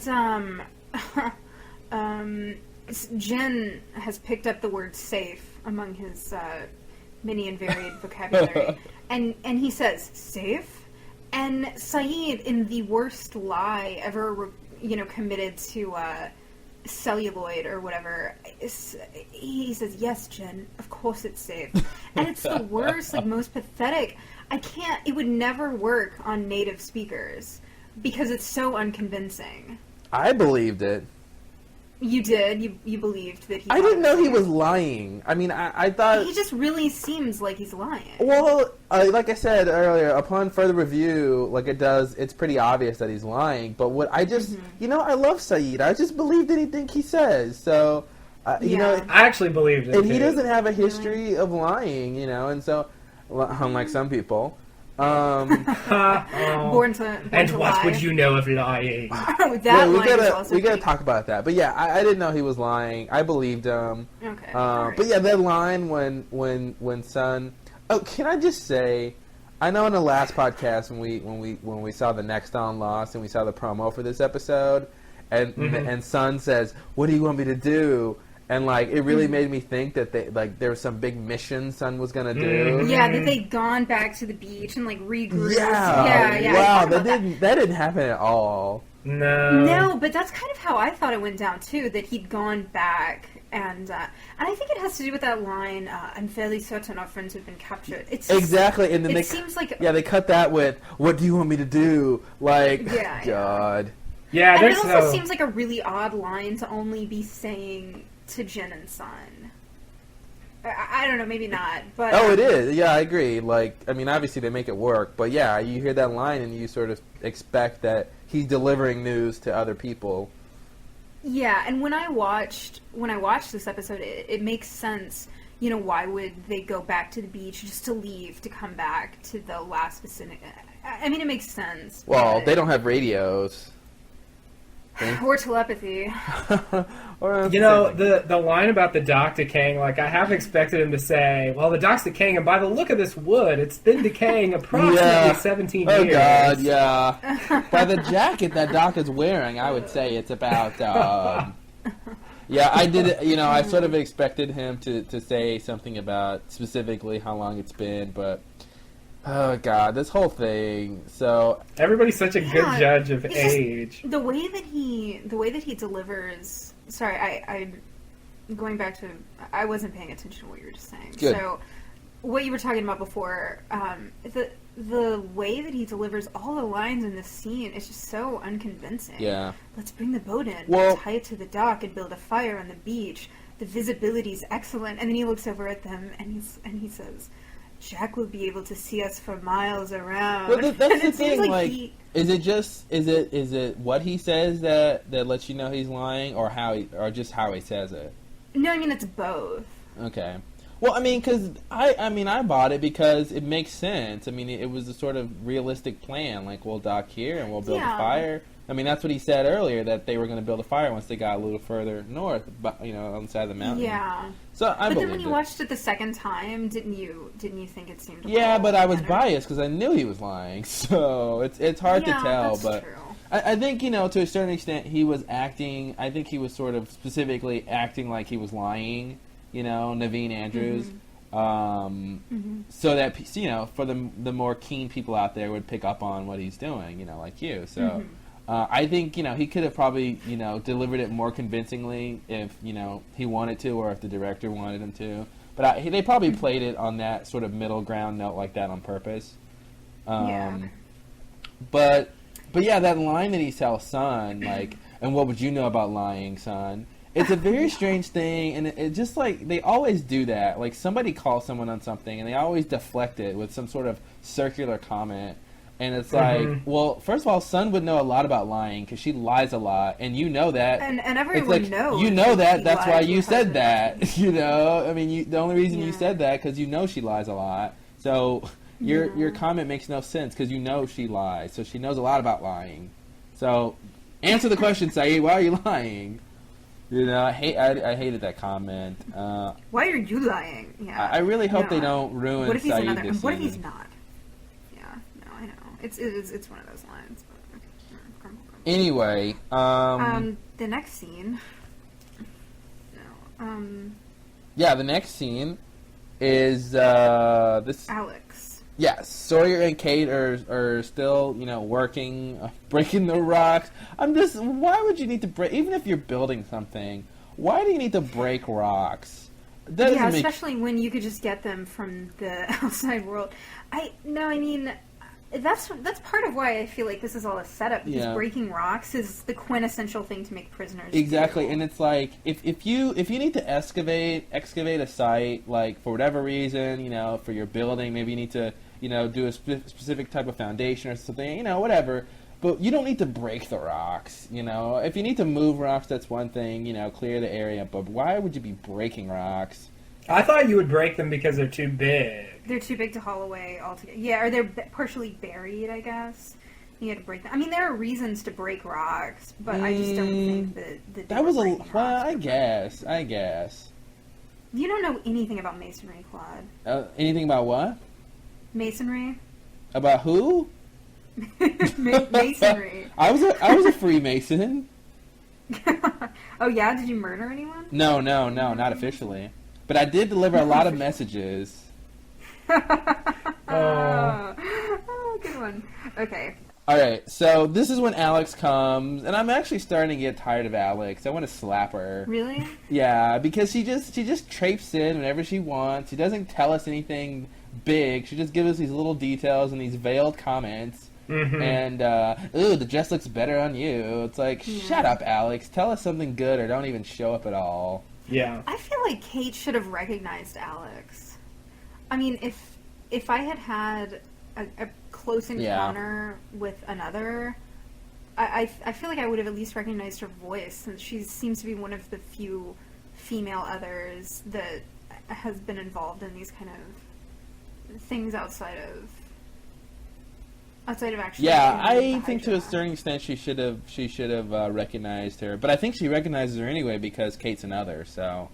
All right. Yeah, I mean, I guess the flip side of that is it seems like Alex would have recognized Kate, but then I guess she probably... Okay, let's talk about this whole thing. I don't know why I say that, because we're already talking about it. Please. But, Kate seems really disturbed. I am very disturbed. What does that even mean? Like, first of all, why did Alex say, where did you get it? Because she knew it came from her, but I guess maybe she didn't know what happened to the dress or something. How she ended up with it. I guess she imagined Kate just found it and put it on or something. I mean, did she expect Kate to say like, well, I went into this habitat and I went into some girl's room and I found it? Like, I mean, you know. But okay, let's talk about that. Let's just try to stay focused here because my brain's flopping everywhere. Okay, but before that happens is this line that is transcribed. Okay, well, Alex asks if there was another. Well, let's talk about the dress real quick. And would you just want to go in order? Well, I mean, it's your we were already in the dress, so I just wanted to get the dress thing out of the way. Okay. What's with the dress? Why would Henry give her? Did he just gave it to her because it was a nice dress? And why wouldn't he give her some other woman's dress? Like, you know, a woman's... I mean... Maybe it's a fetish thing? Like, what do you... I just think... Well, I feel like he could have gotten a dress easier from Juliet or Colleen, maybe. And it would have been a woman's dress and not, like, this teen... I mean, presumably, you know, Alex is 16 years old. And, I mean, I guess it's just lucky that Kate has the body of a 16-year-old. But, maybe it just looked so bad on Alex. Everything was fine until you walked in with that dress on, Alex. We were in a nice utopia until you walked in with that dress. That's so weird. To me, that's one of the biggest mysteries on the island now. Is why would he give her Alex's dress? Is that even significant? Is it meaningful that it was specifically Alex's dress? I seriously. Maybe not. I feel like it's not meaningful, but I mean, what could they? I think it just gives this opportunity for Kate to be weirded out that they've, because she does seem really weirded out that it's Alex's dress. And you know, I mean, they took both of them, and maybe they think of Kate as the new Alex or something. Doesn't really make any sense. Oh, I agree. You don't think it makes sense, but. I love that he's saying. I'm glad you agree. Tell me why you agree. This is what I agree with. Maybe the whole point of that comment was, you know, they took Alex, and like you said, like Kate, not specifically, obviously, but Kate is the new Alex. They are sort of bringing her into the fold, just like they did Alex, and they gave Alex all these nice things, like this nice dress, and that's what they're doing to Kate. So there's this parallelism going on. Yeah, I wonder whose dress it was before it was Alex's. Russo's. No. Wait a minute. My only concern with that sort of little theory is that, Kate is supposed to be leaving in 2 weeks, presumably if she, does her work or whatever.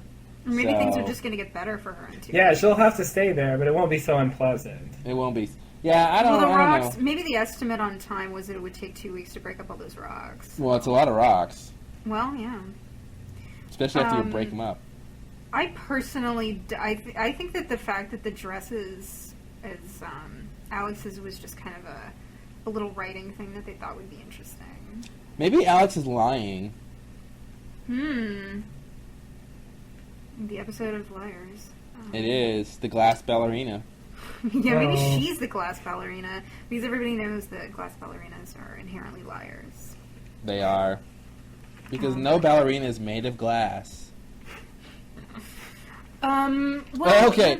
The thing that I wanted to point out was that Alex asks Kate if there was this other person in the cage. Yes, let's talk about that. That's a big thing. Yeah, and then she, because she didn't get there until after Carl had been taken off. And are you supposed to think that they took him off and shot him? Because they haul him off with guns and then you don't see him again. At any rate, then Kate says, no, just Sawyer and me, and then Alex mumbles something or other and then says, not even supposed to be in that cage. And the lovely and talented transcriber put, you're not even supposed to be in that cage. But I'm thinking another possibility would be he's not even supposed to be in that cage. Yeah, because, we listened to that repeatedly, and I really don't think you can tell. Yeah, I don't think you're supposed to be able to tell. What I got from it was, you're not even supposed to be in that cage. That's what I heard her say. It definitely is mumble, and it's hard to tell. It seems like that's more plausible because it's more obviously pertinent to the situation, and I just can't imagine why would she say, Carl's not even supposed to be in that cage. Like, what would that really mean? Well, I mean, she is asking about Carl. Yeah. I mean, I could go either way on it. I just think that depending on which one it is, it really changes the meaning of their little interchange here. And I think that, I don't know, she just seems very concerned about Carl. Yeah, well, that's the thing. I thought it was really prophetic and strange that, I guess you, Claude, or one of you had said in the last podcast that you thought Carl was going to turn out to be Alex's boyfriend, and you were joking, I think, but... Oh, I was serious, if it comes true. You were serious? Okay. If it comes true, I was serious. If it's not true, I was joking. Right. I think we also mentioned, I thought I said, I don't know who said it, but one of us said, people have said it before, but that, Son slept with Jay, which obviously turned out to be true. I gotta say that one wasn't a big leap, but I really, really believed her when she said that she had never been with him. I believed her too, but I said, maybe she's lying. She seemed very sincere, but she's the Glass Ballerina, as we all know. Right. Well, we know that now. We had no way of knowing at the time. Well.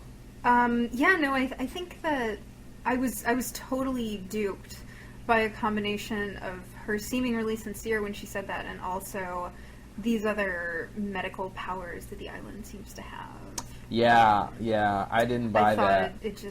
I didn't really buy that. To me, it's too hokey to let Jin get his sperm back.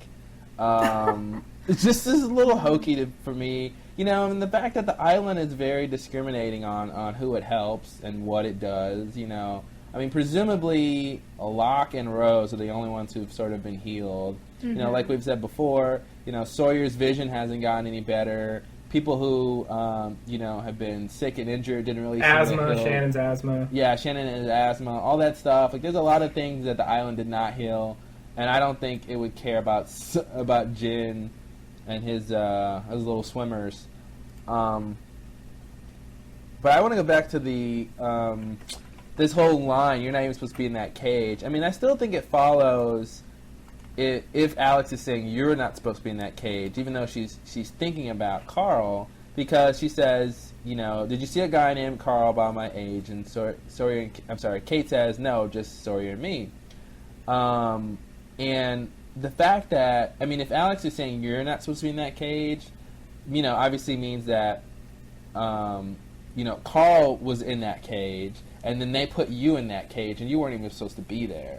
So to me, that's how I interpret the line, where it's still really about Carl, but she's saying you're not supposed to be there, because it's like you took his spot, and now I don't know where he is. That's interesting, because if he hadn't tried to escape, where would they have put Kate?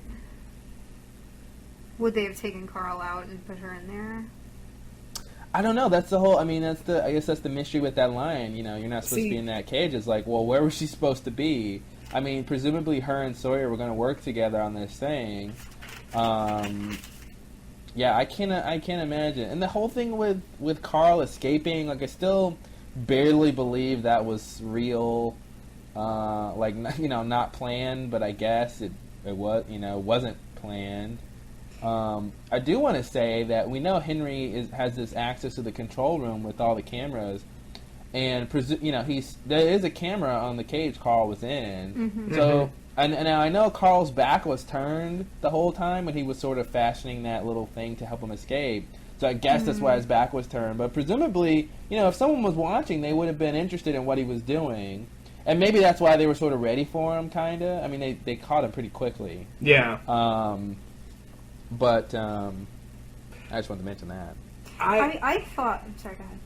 I just wanted to throw out as a possibility, you know, the way I want to take it, which is that if she said he's not supposed to be in that, he's not even supposed to be in the cage, just because she says even, like, she asked about him, she, you know, Kate says she didn't see him, it's just her and Sawyer, and she says he's not even supposed to be in that cage, like, he was in there. He wasn't even supposed to be in the first place, and now he's not there. You know, that's sort of the way I wanted to take, because she said even. But then again, if it's then it means that she knows something about the other's plans for Kate, like that they were originally going to do something else with her, and now they've thrown her in Carl's cage for some reason. Both interpretations, you know, are interesting and lead to different things. This idea of Carl, and he was supposed to, you know, he's not even supposed to be in that cage. Like, I like that too, but I think it's you or not. Yeah, until this episode, I really thought that Carl, being in that cage and then planning an escape, I thought that was all a setup to see how Sawyer would react to it. But after seeing this interchange with Alex and Kate, I think he was in the cage legitimately, and it leads me to wonder, quite obviously, why was he in the cage? Yeah. And did Alex have something to do with why he was in the cage? I think someone's pregnant. Uh-oh. And it's not Sun. Oh. Yeah. No, I don't know. I think it's really interesting to wonder what could Carl have done to be locked in a cage. You know, the others are really weird. You know, I find it interesting how willing they are to kill people. Like, you know, the whole thing with Sun trying to escape, and they're just shooting up stuff, man. Yeah. They don't really care. Like, if you're in their way, they're gonna kill you if they don't need you for something else. And, like, you know, and this whole thing about do you think that they did kill Carl? Is that what you're saying? No. I don't think they killed Carl. Okay. No, not at all. I don't think they killed Carl either. Because I missed this segue, then. I'm confused. No, well, I was just saying the fact that I'm sorry, yeah, my point was that I was jumping off from the fact that they had locked him up in the first place. Oh, right. Oh, okay. You know, and then I just wanted to mention the fact that they just seem so willing to just kill people. And it's really disconcerting, this whole thing about good people and bad people. Mm-hmm. We haven't heard any mention of that yet. I'm surprised Ben has not said, Jack, we're the good guys, you know. Now, Colleen did say to Sun, I guess I'm jumping ahead. Yeah. No, but that thing with Colleen, she says, you know, that they're not, well, yeah, I have something about that. Okay, we'll get to it. A little suspense for those of you out there who don't remember what Colleen said. Ooh. All right. It was nice to see Alex, though. I mean, she's starting to turn into this, like, nosy little whatever. Punky Brewster.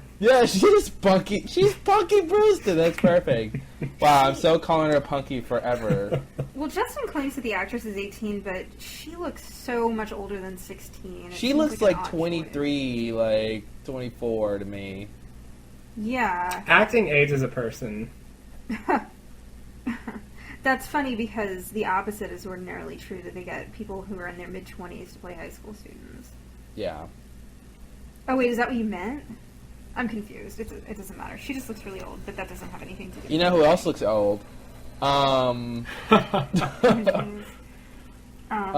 Let's see. Blah, blah, blah. What else? Okay, so the next scene is Saeed and Sun and Jin working on the big fire that they are pretending to be lighting for Jack and the team, when really they're trying to get the others to come, which is all part of Saeed's not well-planned plan. Oh, yeah, this is the second really terrible plan in a row. This was, I'm really, like I said, I hope they don't ruin Saeed this season. He's great first season, pretty good second season.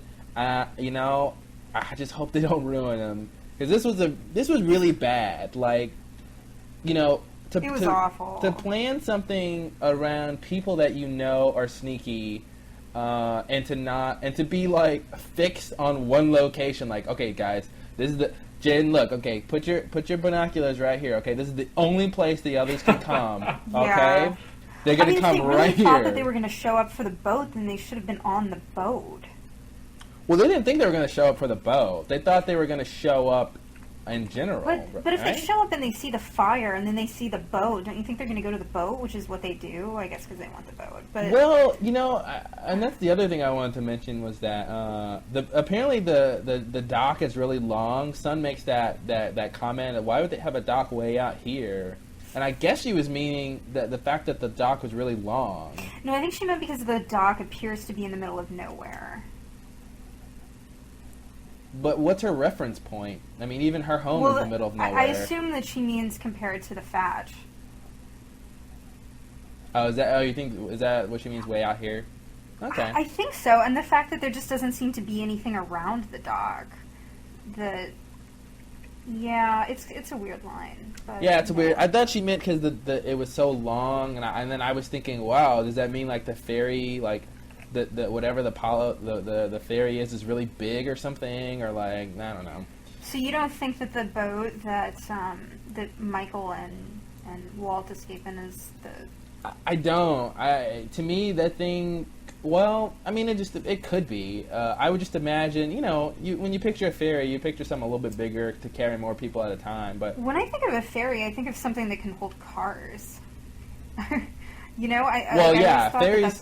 are usually pretty big. I mean, I don't really think they had anything that big, but I mean, I guess that could have been the boat. Does that boat really look 30 plus years old though? It looked pretty old. It did look old, but I never thought it was a ferry. I always thought it was just a boat they had for general, around the island travel. Perhaps they're stealing my boy. The weekend getaways. We're gonna go to the east side of the island today, guys. All right. What are we talking about? Stones to break over there. We're talking about this bad plan that can't be changed. Right. Oh, jeez. So your criticism of Saeed's plan is really that not that he should have known that they were going to take the bow, but rather he just shouldn't have expected them to only come out from that one location. Exactly. Well, the funny thing is that when they show up and kill Scott or Steve, I feel like if it weren't for the confusion, the comical, supposedly confusion over the two, I would actually be able to remember it. But they claim to believe that the others have come in from the water. And, if they really think that, then, why not think that they might come in from the water again this time? I mean, I don't think that they come in from the water, but, it just seems like after you underestimate their ability to get around and the time I'm talking about is when Yeah. When Ethan basically comes to kill one of them, right? Right. And they've got all these sentinels with guns set up, and Boone falls asleep, but then somebody says it wouldn't have mattered, they came in from the water, and it's just, do you really think that after they bested you then, that having two people up in the same tree looking in the same direction is going to be an effective way to protect them? Were they in the same tree? Yeah, well, they were right next to one another. They maybe weren't in the same tree, but they were right next to each other. And that's the other thing, it's like, you're up in this tree, you're not very mobile. I mean, you do have, you're covered, but like, if they happen to spot them up in the tree, they can't run, they can't really do anything but be sitting ducks, basically. Yeah, I gotta say that there's this line that's before this, it's in a different scene, but relates to this. It just makes me want to puke when Saeed's like, there's another gun. That's exactly what you're gonna say. Yeah, and she's like, you know what I'm talking about. Well, you should tell it for everybody else. Well, that Saeed tells her that there's this gun on the boat, and she, in case they get past them, and she says, if they get past you, then it means that my husband's dead, and I don't care anyway. And it's just... And boy howdy, when somebody's making noise on the boat, she grabs that gun. Yeah, she does. And the thing is that it's particularly striking, given the flashbacks that were offered in this episode. Yeah. But it would be a ridiculous line anyway. It's just one of those lines that people love to write to pander to the... whatever. Anyway. I didn't think that's what you were going to say, but I agree. It's one of those lines that's like... I mean, I feel like she I really thought at some point Jin was going to tell her, like, this will never work. We can't be together. I really thought he was going to say that, but of course that doesn't happen. Well, if she was ever going to be honest with him, then perhaps. Yeah. But, yeah, it's a weird line for her to say, and then, of course, she grabs that gun very quickly when her life is in danger, which, is understandable. But I wanted to mention the really laughable... I laughed at it. Oh, God.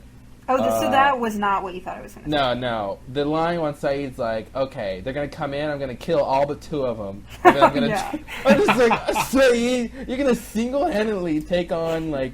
it's going to be at least three people he's assuming, three or more people. He's going to single-handedly kill them all. Now, I guess he's not expecting them to come armed, which I think is really bad judgment on his part. Ridiculous, especially considering how many guns people know that they have. Why does he think he can single-handedly take even two people?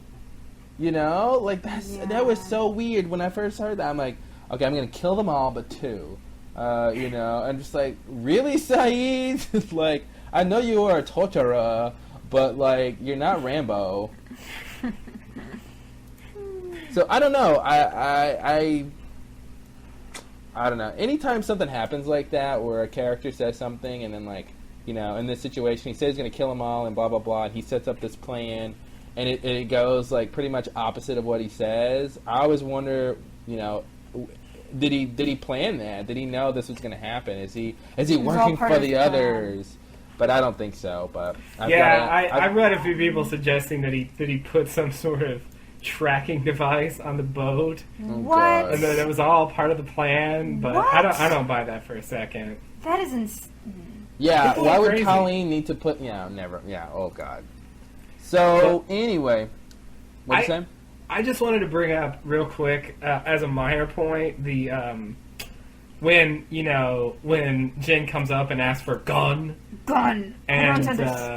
and yeah, Saeed doesn't understand at first for no apparent reason. I don't understand. Gun.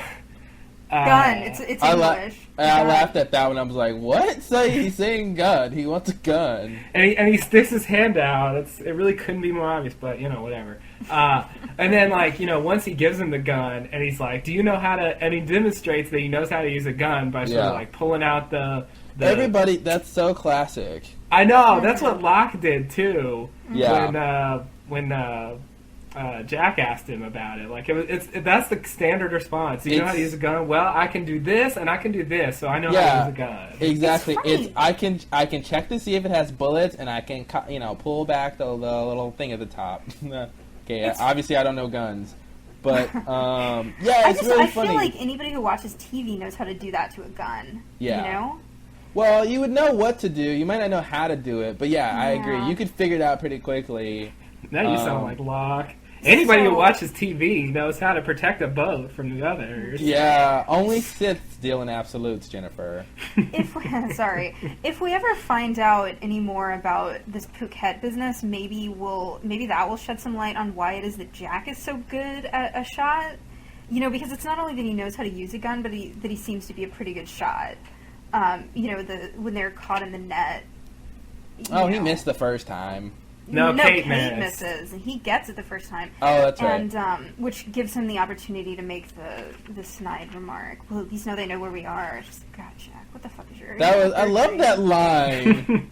I kind of like the writing on that because I think it's funny and kind of truthful, but at the same time it highlights just how petty they both are. Yeah. At any rate, I just don't feel like it. I mean, yeah, okay, surgeons, I guess that they have this precision about them, but it just seems odd that he would be such a good shot unless he was in Phuket killing people. Well, aiming a gun isn't the hardest thing to do. A gun has, it's got a forward side and a back side, those pistols. So as long as you line it up, I mean, it's pretty simple to shoot it straight. Now, I mean, obviously it was a little hard because he was shooting such a small thing, but I don't think you necessarily have to be killing people in Phuket. No, I'm kidding, but yeah, I know. It just seems hard to believe that unless you have a pretty decent amount of practice, that you would be such a precise shot. I mean, I agree. He's definitely shot before. I mean, I don't think you could really do that on your first shot, unless we're just supposed to believe he was lucky. But he's demonstrated that he knows how to use a gun. Why? I guess we'll find out. I mean, I really feel like, I can't think of the time frame in my head right now, but I feel like whatever happened with his dad, like he defected for a while from society and went to Phuket and everywhere else probably in the world and just did everything he probably would never do. And then the other theory is that he was in Phuket because his dad was there at some point, and he went to go rescue his dad. He decided to get some tattoos while he was there. Huh? He decided to get some tattoos while he was there. Exactly. Never mind. Exactly. Yeah, or perhaps he shot a man in Reno just to watch him die. So basically, we're on the scene. Okay, this is the plan that goes afoul. And the boat gets invaded by like 5 people, I guess 6 counting Colleen. I mean, they really want that boat. Everybody had like rifles and pistols and like they were ready to take it. And then I love how Colleen comes down unarmed. Like, why she's unarmed is only good for Sun because it makes no sense. But I really thought when we first see that scene and Sun is boiling the water for no apparent reason, I guess she's making tea to calm her nerves. I really thought it was going to be one of those crappy scenes where like the bad guy comes in and Sun like throws the hot water on him. And I'm glad they didn't do it, but it would have been nice to call it. But anyway, so we've got this Mexican standoff. Not really though, because Colleen didn't have a gun. Yeah, it's just one person holding a gun on another person. Well, but I feel like it's a Mexican standoff because Colleen's got like this knowledge which is as powerful as that gun is. Yeah, okay. I mean, not in the end, obviously, but she thinks it's a Mexican standoff. How about that? Okay. Well, and if you count her friends upstairs, maybe you can have 3 parts. Yeah. So what is this thing you're saying? What standoff? Mexican standoff. It's like when 2 people have a gun on each other, and it's like, well, who's going to shoot? Because if you shoot me, I'm going to shoot you, and if I shoot now, you, I thought a Mexican standoff was a 3-way. People having guns on each other. I think it is 3. A la the ending of Reservoir Dogs, or Pulp Fiction, for that matter. Or the season 2 premiere, right? The season 2 premiere. Well, I guess it was not quite. Maybe the second episode. You know what I'm talking about? Because then Kate comes in with a gun. Oh, okay. I guess that was that was a Mexican the 3rd standoff. Episode.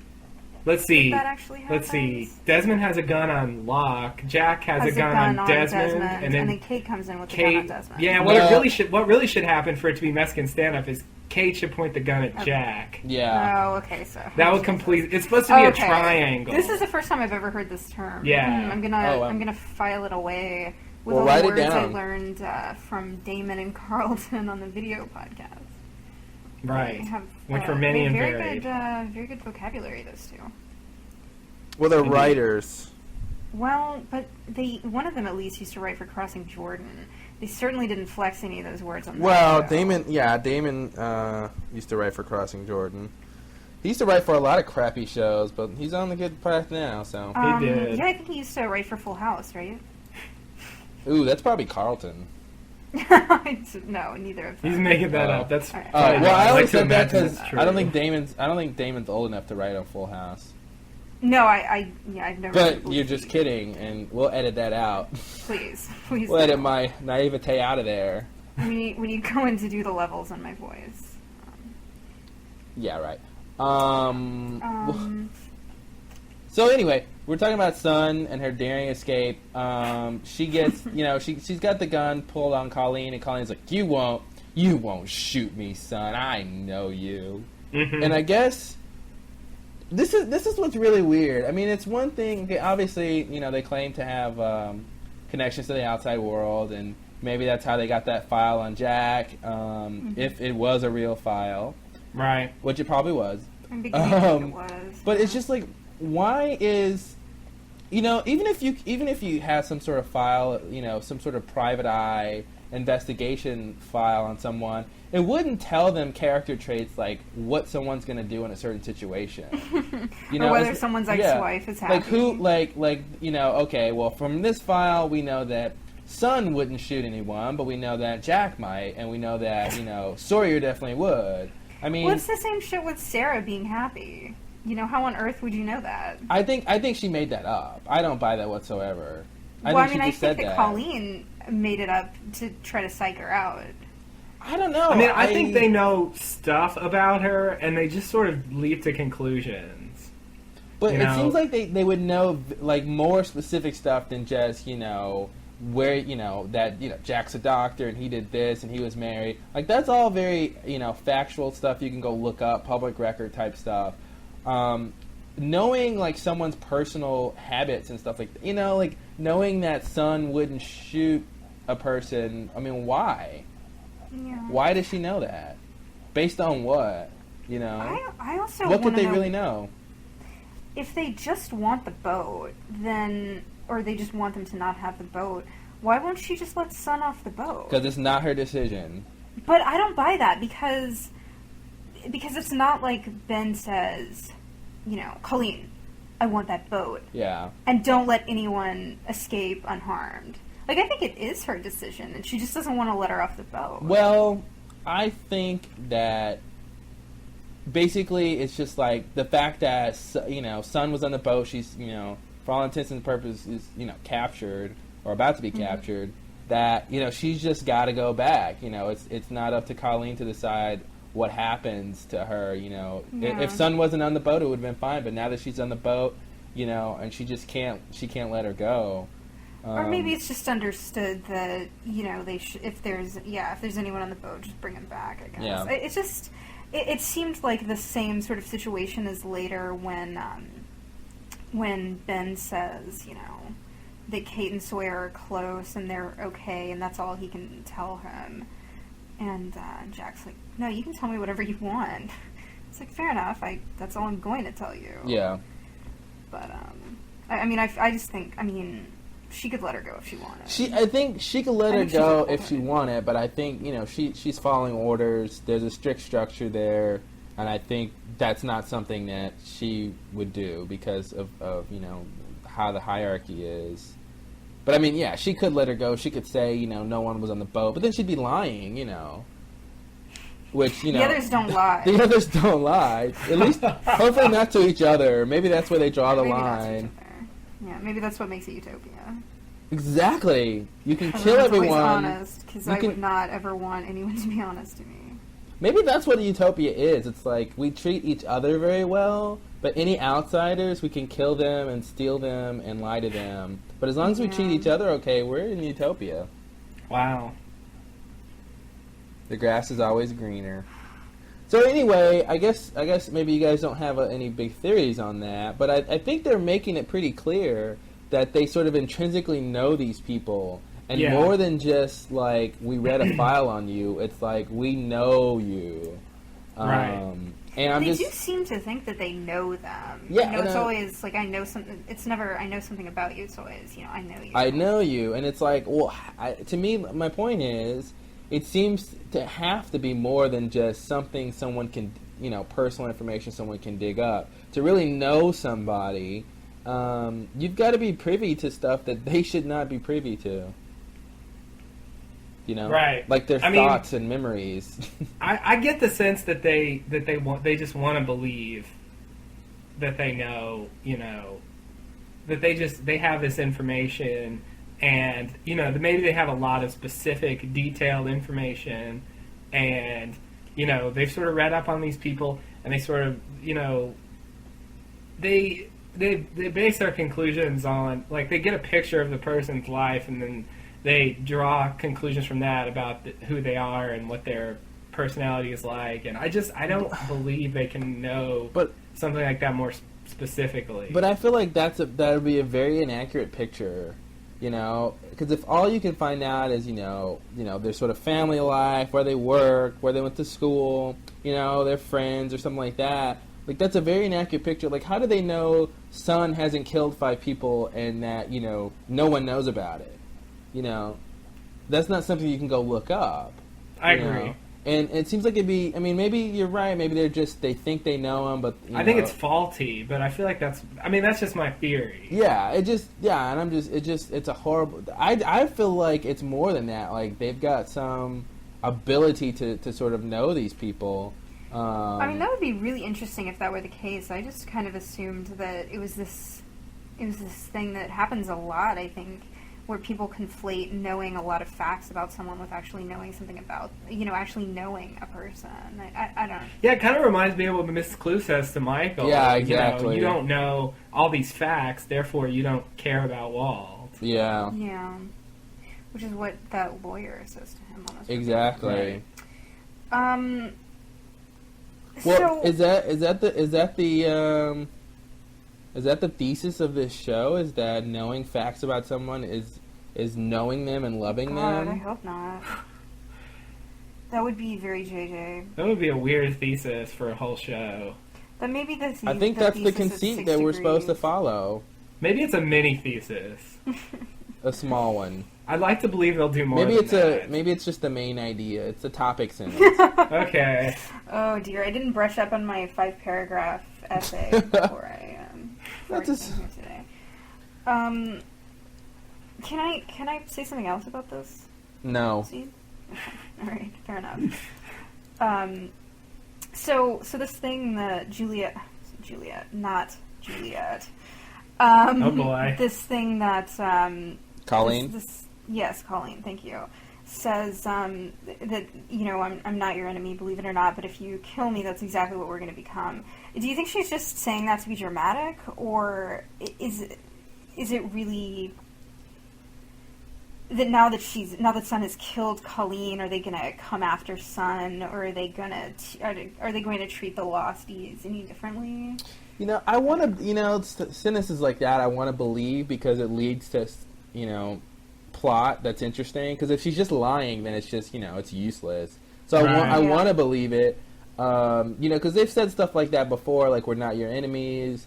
Mm-hmm. And, I think, if they don't have the perspective enough to look at it from the Losties and say, they probably do think we're their enemies already. They really should think that. Right. From at least what's going on now. But, so yeah, your answer to your question, I want to believe it. I think she was telling the truth that, okay, if you kill me, basically it's like, Son, we don't want you, we don't want to really have anything to do with you. But if you kill me or any of us, we're going to be coming after you. So I think that's what she means. So you think it's Sun specifically that she's referring to? No, maybe not specifically just Sun. Because I got the sense she meant, like, the enemy of your people from the plane. Yeah, I agree. Yeah, I think she meant it generally. But then, it reminds me, if she means that, the thing that bothers me about that is that they've already killed others. Well, Ethan and Goodwin, and also, some random others who weren't, character. But it reminds me of when Henry is trying to strangle Ana Lucia, and he says, you killed 2 of us. And presumably he's that's really weird, because Ana Lucia, if I'm not totally forgetting something, has only killed 1 of the others, right? No, she killed another faceless other in one of the kidnapping attempts. Oh, see, I thought... Well, no. Okay. That's where she you're got right. the Yeah, list. she got the list. Okay, never mind. Yeah. I thought. Okay. Wait, how many did? I thought she only killed that one guy when she got the list. No, And she Goodwin. kills Goodwin. Well, but he said you killed 2 of us, didn't he? Okay, Yeah, Goodwin and the other guy. Oh, I'm I was sorry. forgetting about this guy with I'm the sorry. I was list. thinking. I was thinking that Echo had killed the guy with the list, but you're right. I was Ana thinking Lucia- Goodwin told Ana Lucia that. That's why. No, Oh, no, Henry Henry says yeah. that. back in the Yeah. days of Henry when he's choking her, and so it seemed like he was choking her because she killed these 2 others. And that's what she says later to Mike. He tried to kill me because didn't she say that he tried to kill me because I killed 2 of them or something? Did I she don't say? remember I that. thought. Well, I know she said I want to kill him because I don't know. Well, she should have said it. Would have been good. Would've She may helped. very well have. I just don't remember. Justin, what was your point? You had a question and I had an answer. Oh. It was about something about about coming after them or something, or killing. I had something to say about the killings. Well, he was saying that that members of the Flight 815 people have killed others before, so why hasn't that kind of intensified hostility? Why aren't they enemies yet? I think I was gonna say none of the fuselage people have killed others, right? Charlie. Except Yeah, for Charlie Ethan. killed Ethan. Well, except for Ethan, but Ethan deserved to die. Yeah. And Sawyer shot one of them and Live Together, Die Alone. Oh, he's not dead, is he?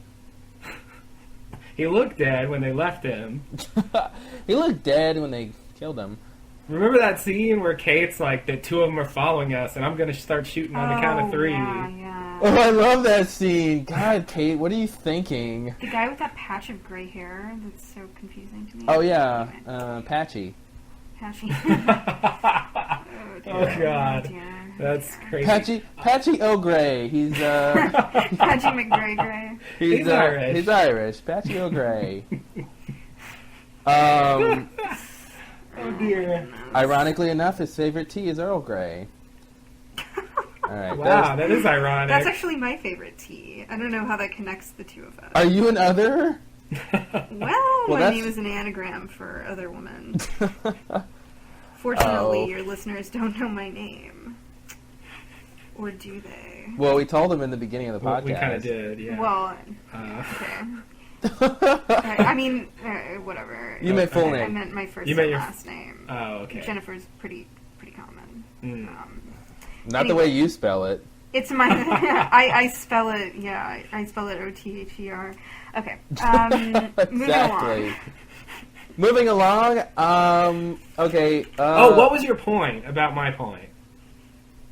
Oh, didn't I already say it? Oh, did you? I think I was. Well, I was gonna say.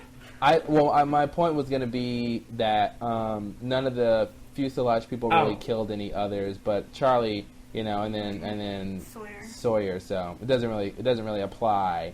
But I mean, Sawyer killed that guy, day before yesterday. So you were gonna say, well, I know, but they should still be enemies. I mean, Yeah, so you were right. gonna say that the tailies were enemies, but not the fuselage people. yeah, Okay. Well, they're almost all dead. Anyway. Yeah, it barely matters anymore. But, yeah.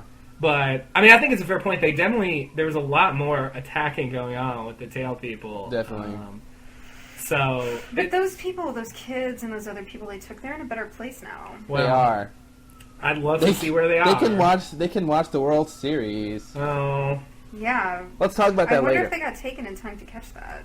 Let's hope so. I think they did. It's in October, right? They were did take taken that. within like the first 9 days, so Is that the would World be Series like- in October? I think so. So that would be something like October 1st. Well, Anyway. the plane didn't last. The plane landed the 22nd? Right. Yeah. So yeah, they could have caught it. Yeah. Just in time. Well, thank goodness. I hope they had televisions in their cages. If they have TV, I mean, you know... I hope they have premium. What do they have, cable? Do they really subscribe? No, like, it was what on, cable it was company? it was on a videotape.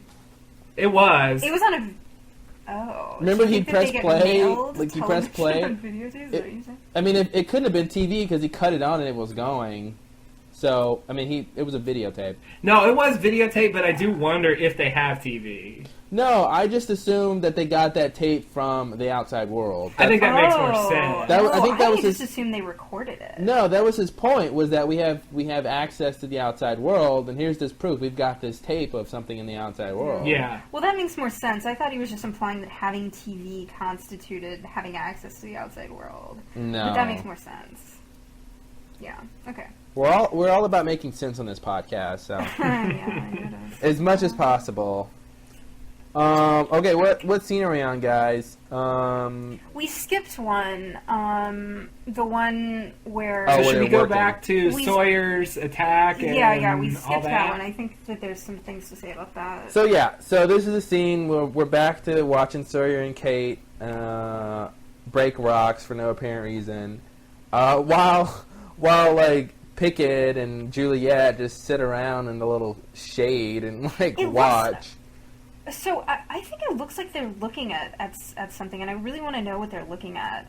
It looks like a blueprint or... Yeah, there's a couple people who I've seen people in the background too looking at like blueprints and plans. I mean, it's a very convincing that they're building something. I just don't believe it. I was about to say the same thing, that hurts my case that they're not really building anything, but I really just don't believe it. I mean, if they would build the fake camp and they would do all these other things, I totally buy that they would get some fake blueprints out there. Yeah.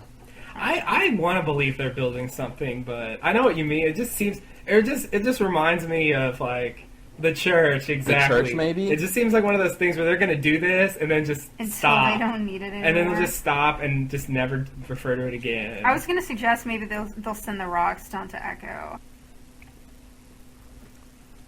So Sawyer and Kate, they're breaking the rocks and doing that whole thing, and then of course Sawyer couldn't help himself. I mean, Kate is all hot and sweaty and dirty, but before that happens, he gets the water thing, right? The water thing. Yeah, Juliet's drinking the Ozarka water that they got, or maybe it's Fuji water. It's probably Fuji. I mean, it's Dharma water. Oh, Fiji. Sorry. What are you talking about? I think the or brand Fuji? of bottled water. I think that there might actually be both, but I'm fairly certain that it's Dharma brand water. Oh, okay, you're right. That was a joke. But it's in a skin thing. I It's like in, to a believe Dharma canteen. just buys stuff and slaps their label on it, so maybe it is Yeah, that. you guys mentioned that in the last podcast. I think it's pretty funny. It's very Sam's Club or something. Yeah, exactly. Yeah, this is ours. We put our label on it.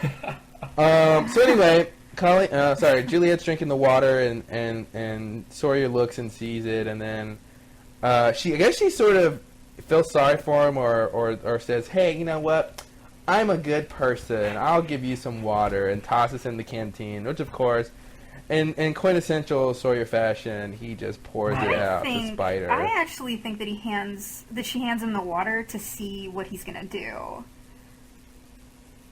I know why you think that, because she's got that look in her eye, right? Well, and because of all these interactions that he's had with Jack and you know, this power play that happens between him and her, and you know, obviously there's a practical reason why in the first episode she has him go sit down before she'll go in, but it's also there's this element of submission, and I think that at least for the viewer, that sets up a really interesting moment where you see this defiant nature in Sawyer, where Jack is still has been kind of defeated. Mm-hmm. I mean, maybe she's just giving him the water, but I think she really wants to know how he'll react, because she doesn't at all seem surprised when he dumps it out. Well, that's the thing. If she truly knows him, I mean, maybe she doesn't know him, but they seem to know all of them. Mm-hmm. They've probably been all, you know, there's probably some big dossier on all the Losties. Dossier. Love that word. Thank you. Maybe I'll get some points for that word, huh, Justin? 3. 3? Okay. I think it deserves 5, but that's okay. So I know the word, so... Presumably they've been briefed on all of them, so they all the others know all of our little losties, or at least the ones who are at their camp. My point is, if she really knows Sawyer, she knows what he's going to do with the water. She knows he's not the kind of person that would take it. So maybe that's why she's not surprised. My own take is that she gave him the water because she thought he was going to drink it. And when he didn't drink it, she was like, well, yeah, what do I expect? It's Sawyer, you know. Yeah. So I don't know if it was that's really how a I test. took it. I don't really think it was like a test or anything, but I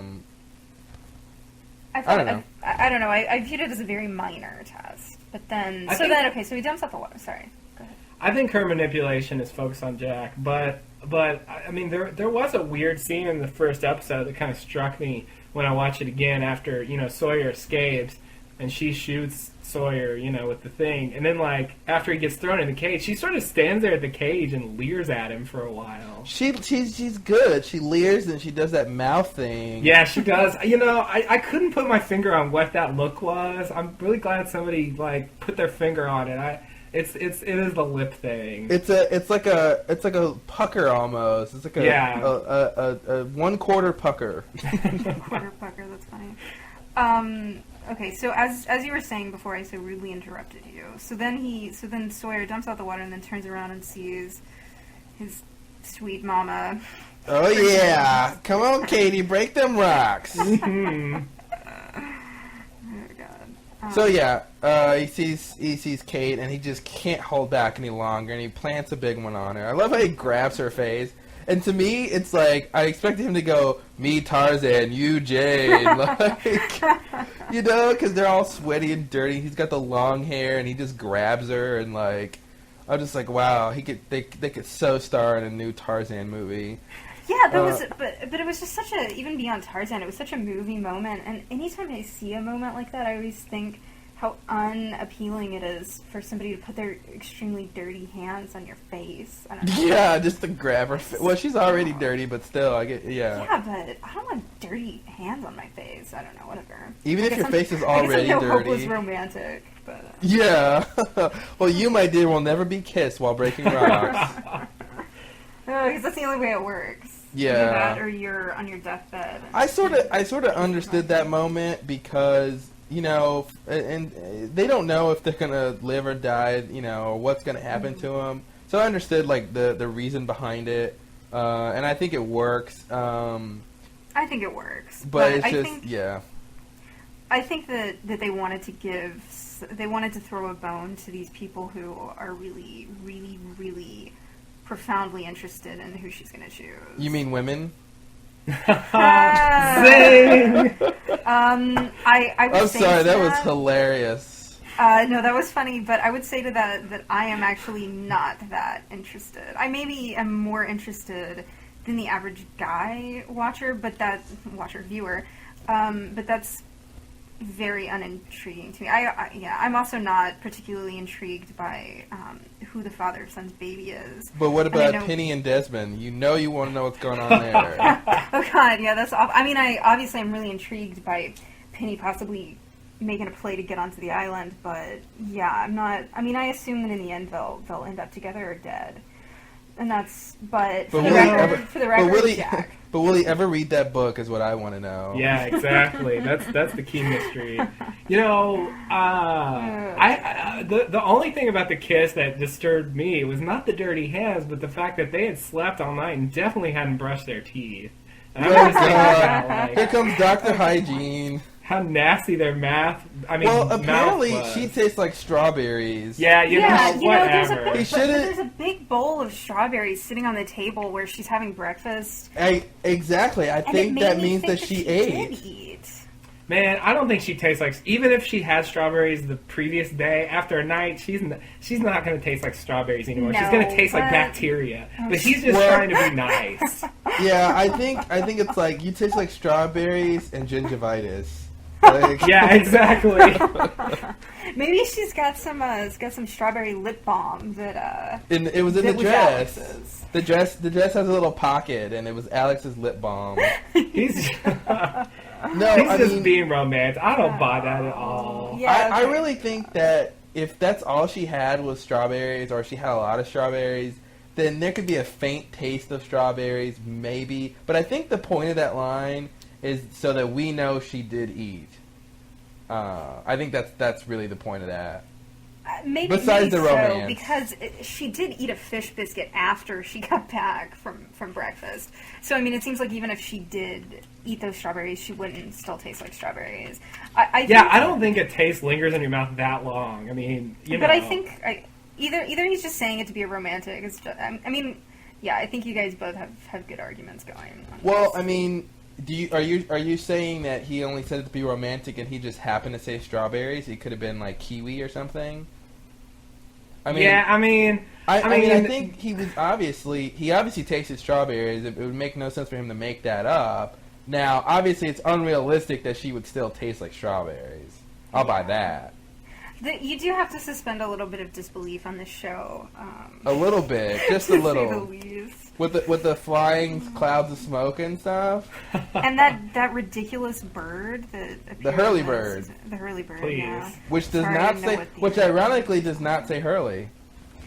I didn't think it sounded like Hurley at all. doesn't. Either time. I don't really understand, but whatever. I think the second time it's supposed to say Hurley. yeah. Yeah, but I still didn't think it sounded like it. I guess because I didn't slow it down and send it through some processor and make me. I don't know. But did you listen to it? Crazy things. I did listen to it. Oh, I okay. just didn't stick my ear up next to the speaker. I don't know. Whatever. It doesn't matter.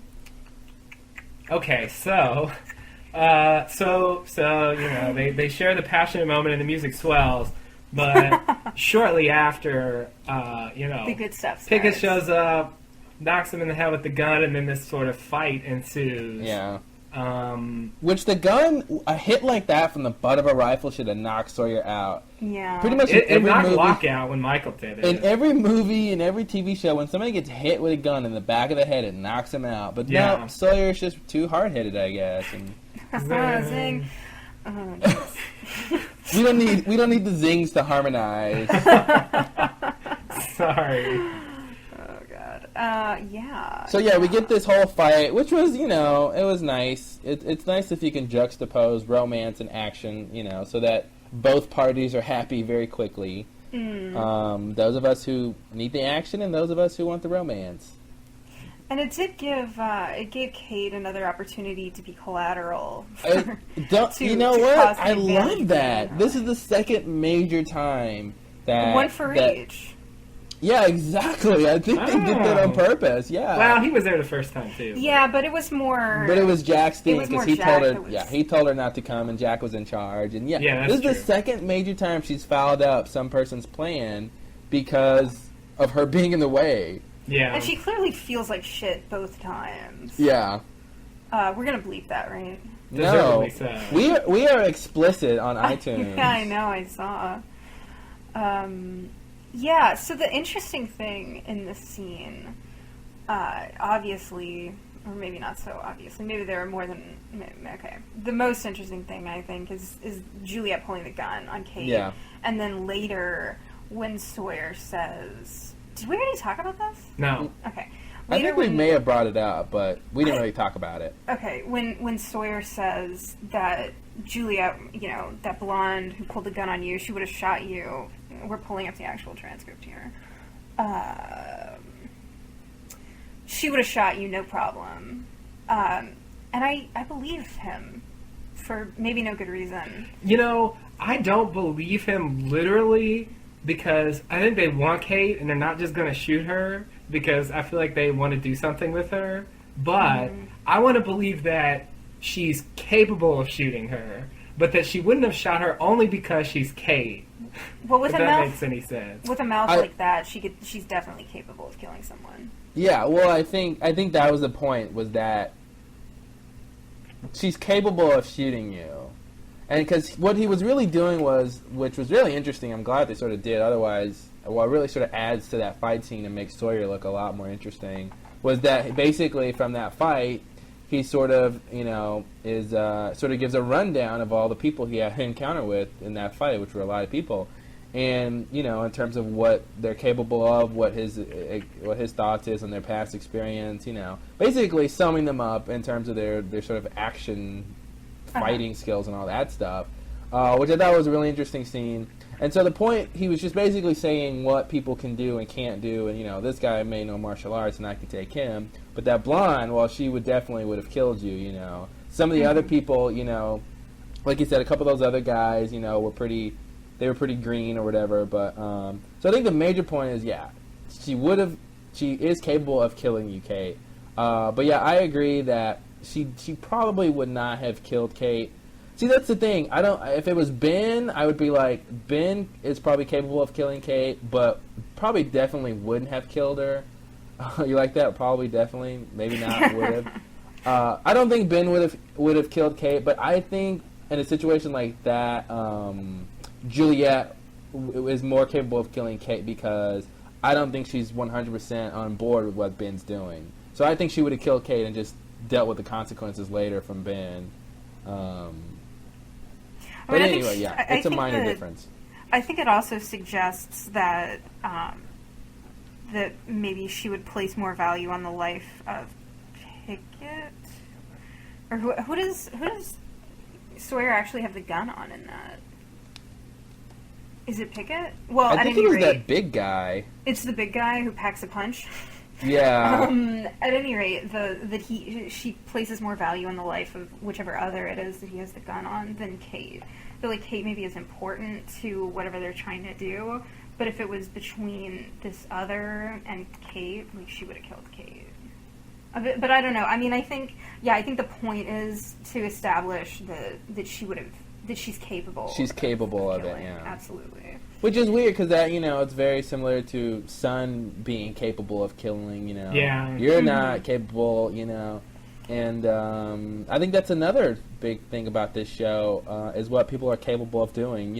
We've heard so many times, don't tell me what I can do. Oh, God. Can't do or whatever. Oh, God, I hate it when Echo says that back I hate it when everybody says that. Yeah. I liked it the first time when only Locke said it. I agree. When Locke first says it, it was good. Don't tell me what I can do. And then they wore it out, I think. They wore it out. Because I think Jack even said it. Yeah, he did. He said it about Boone, saving Boone. Everybody's had a turn on that phrase. Yeah. Everybody that has to do something. It's like Sun. Everybody gets a turn. Oh, zing! That's great. Sorry. Yikes. I apologize. That was bad. Yeah, that's so, I don't know, rude and lascivious. How rude. Anyway, since this sort of blends seamlessly into the scene between Kate and Sawyer that we sort of already talked about, I also want to bring up the thing he says oh boy, how does he say it? I'm guessing most of these boys have never seen any real action. Yeah. Being a con man does not action make. Well, okay, now that's a fair point. But what I wanted to say is, like, is that true? Like, are the others really not as, I 100% agree with what Sawyer says. I don't think they have seen action. From what we know, from what Ben sort of says, they at least, you can assume that they've all been there since, their whole lives. They lived in pretty much obscure oblivion. What need would they have had, to have, like, combat, physical, experiences like that? I believe what he's, sometimes, obviously, a lot of times in the show when characters say stuff like this, they're talking to the audience, and I think I believe what he said, exactly what he said. Some of those people haven't been in even a bar fight or something like that. And if you watch that scene, the little action scene, look at some of those guys and how they try to attack Sawyer, and I think you can tell. I think they make a point of having a couple of those guys sort of nervousy and fumbly and, like, not really. Even the big guy, like when Sawyer goes with the big guy, like, the big guy just seems very, like, he doesn't seem really threatening other than the fact that he's big, but then of course he knocks Sawyer out in the end. But to answer your question, I think what Sawyer says is absolutely true. Yeah, but then, well, then it calls into question. I mean, I felt like they had seen it because of however they got to be there all alone. I feel like something has happened in the past where they've had to sort of fight people. Why? Like to break off from Dharma? Well, why? I mean, why not? How did they just get there by themselves? Don't pull a lock and jack on me. I had to. You backed me into a corner, so I just decided to negate what you said. Exactly. Why? Well, why not? I mean, God. I guess for why it's because I don't see how they just end up there by themselves without like. You know. Why would they need to fight, though? I mean, I can see, like, you know, Dharma was there doing experiments, and these are the Dharma children, or just specifically the people who were in the utopian experiment, and then Dharma pulled out and left. You know, I don't think there necessarily has to be a big. Now, obviously, it's more dramatic if there's some big like war or there's some big whatever. But you think Dharma would just leave their stuff? I mean, obviously they did, but. You know, maybe the sickness killed all the Dharma scientists. I don't know. Okay. That's possible. I hear someone in the audience saying, "What about the vaccine?" I agree, but I don't know. Maybe the sickness killed them before the vaccine, you know, was done or implemented or whatever.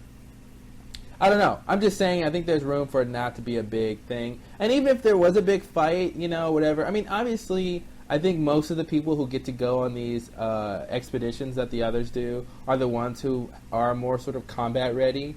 But I think, you know, I think most of them are just regular people, you know, who enjoy a good book club meeting, you know, every now and then. Right. And a nice. Well, I mean, I agree. Like the old woman at the book club, I doubt she's, you know, ready to fight anybody, but you know who I think that is, right? Eleanor Roosevelt? Karen DeGroot. Oh, God. Dear, really? How you like that for a crackpot theory? Yeah, that is a crackpot theory. God. I guess she wouldn't be that old, right? Are you basing that only on her age? Well, yeah. I mean, that lady looked older than 60, right? Yeah, she looked to be, well, maybe 65, maybe 70. She was pretty old looking. I think she's a little too old to be Karen, but not by much. Karen seems pretty young in the video. They were supposed to be doctoral candidates. I think Karen was probably early 30s in the video. Yeah, I wouldn't say so. One could be a doctoral candidate in one's mid-20s, right, Justin? I think they could. She just didn't look. She didn't look 25 to me. Yeah, I agree. I have to go watch it. I agree, but based on what they said about them, no, I mean she does look to be more like mid-30s, which I guess would make her approximately 60. Yeah. But she's not blonde, the old woman isn't. So. Well, what color was her hair? I thought it was gray. Well, gray's not blonde. I thought it was like red, but I'm crazy. Maybe hey, you don't think they have hair dye there? Well, I understand, but they ship it in with the poison soup. It comes on the it comes from the supply drop. Oh, okay. No, I believe they have hair dye. I mean, I don't even think you believe that's Karen DeGroot, but yeah, I don't. Somehow I feel the need to explain why. If it is Karen DeGroot, I said it. Yeah, exactly. Yeah. If it's not Karen DeGroot, I didn't say it. Okay. Speaking of other things I said or didn't say, are we done talking about this scene? Oh no, there's one thing I want to mention. In the scene when they cut to Kate and Sawyer back in the cages, there's animals howling in the background. Yeah. I don't know if you guys noticed. I can't pinpoint what kind of animal it is. It's definitely something sort of big. I mean, it could be a bear. It's really, I mean, I'm not a zoologist, but... What? I know it's on my business card, but... that's not why I thought you were a zoologist. Wow. Yeah, you guys should watch that scene again, and for those at home, maybe there's people who are zoologists or veterinarians who can sort of pinpoint... An open call to zoologists everywhere. Yeah. If anybody knows what kind to of... make up a really sweet whisper transcript on something that is actually an animal howl. Say that again? Nothing. Okay. It was a reference to these ridiculous whisper transcripts that people come up with out of absolutely nothing. Oh, people are trying to transcribe the whispers? Yeah. Yeah, on Lost Links, there's a section of whisper transcripts, and, I mean, sometimes, you know, the whispers are there, and, okay, they try to transcribe them, but there's a few scenes there where they claim that there's whispers in the background of these scenes where you just can't hear them at all, like they're buried in the audio, and they have this weird, like, audio clip where they sort of alter the audio, and you're supposed to hear these whispers, and they have a transcript of them. I think that's Carlton and Damon saying, hey, we need to do this scene again. We got a script change. Yeah, it's pretty bizarre. There's one that they did that we just saw earlier today that was supposedly going on when Saeed is interrogating Henry. And you can't... We listened to the MP3 because you can't hear any sort of whispers when you actually just watch the episode. There's not... I mean, it's not a scene where they're out in the woods and then all of a sudden they're surrounded by whispers. It's just this scene where they're in the hatch and So it's did they basically just turn the audio up really high or something and mess with the levels? Kind of slow it down. They added some sort of filter, some sort of like effect to the audio to try to bring out the whispers from that were supposedly buried in there. I really couldn't hear. It's probably anything. just production, though. I mean, you know, but it obviously sounds like garbage. I mean, you should go check it out. I'll go listen to it, but I mean, I would chalk it up just like the handler thing, like somebody whispering on set or something. They should have been quiet, but they were whispering, and it picked up and barely. It doesn't even sound like whispering to me. It just sounds like noise. I mean, it doesn't sound like anything the way that they filter it. But anyway. What does sound like something is the animals howling in the background. Yeah, so I didn't hear the animal howling, so yeah, it howls. It howls like 3 or 4 times maybe in the very beginning of the scene. So go get a listen. I mean, obviously that means that there's animals still locked in cages around there. I would assume that's what that's supposed to mean. Well, I mean, they are out in a jungle. Maybe there's just some animal. I mean, it could just be some animal, but I feel like we haven't really heard animals do that before, you know, like too much. So I feel like they're making a point that there's other animals there, but who knows? You know, it's really weird how animals end up on a deserted island like that. I mean, I understand Dharma brought a bunch of animals, but... But there must have been indigenous animals. Well, it's Darwinian. Yeah, I know. I think that's crazy. Did you know they just discovered a new bird? It's continental drift, man. I guess, but Pangea. There's animals there. Anyway, sorry. All right. So I'm just amazed. We have the Jay funeral scene. Oh well, we didn't. You already talked about Jay killing himself. Yeah. We've got the Jay funeral scene. There's not much to talk about there. Did we discuss? Was this off podcast when we discussed Mr. Pike's relationship to? No, that was on podcast. No, yeah, we addressed that. We beat that horse to death. Oh, yeah, I knew it was a long conversation. I was hoping we recorded it. Good. So we don't have to talk about that. The next scene is when Saeed and Jin and Sun they're defeated. They don't have the boat. Scenes. What'd you say?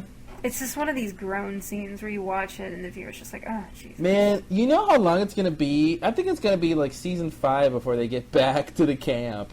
Like, they've got a long walk ahead of them. Well, I guess it's not that long. It should be like a week. It definitely would have been faster on the boat. How can it be a week? Like... Well, because isn't that how long it took the tele? I think that's how long it took the telesection people to get from where they were to. Right? But they're not walking from where the place. telesection were. Well, but they're in the north side of the island. They should be close. If one wanted to figure that out, you know, one would go back and look at 3 minutes. 3 minutes, see yeah. how long was Michael walking before the others grabbed him?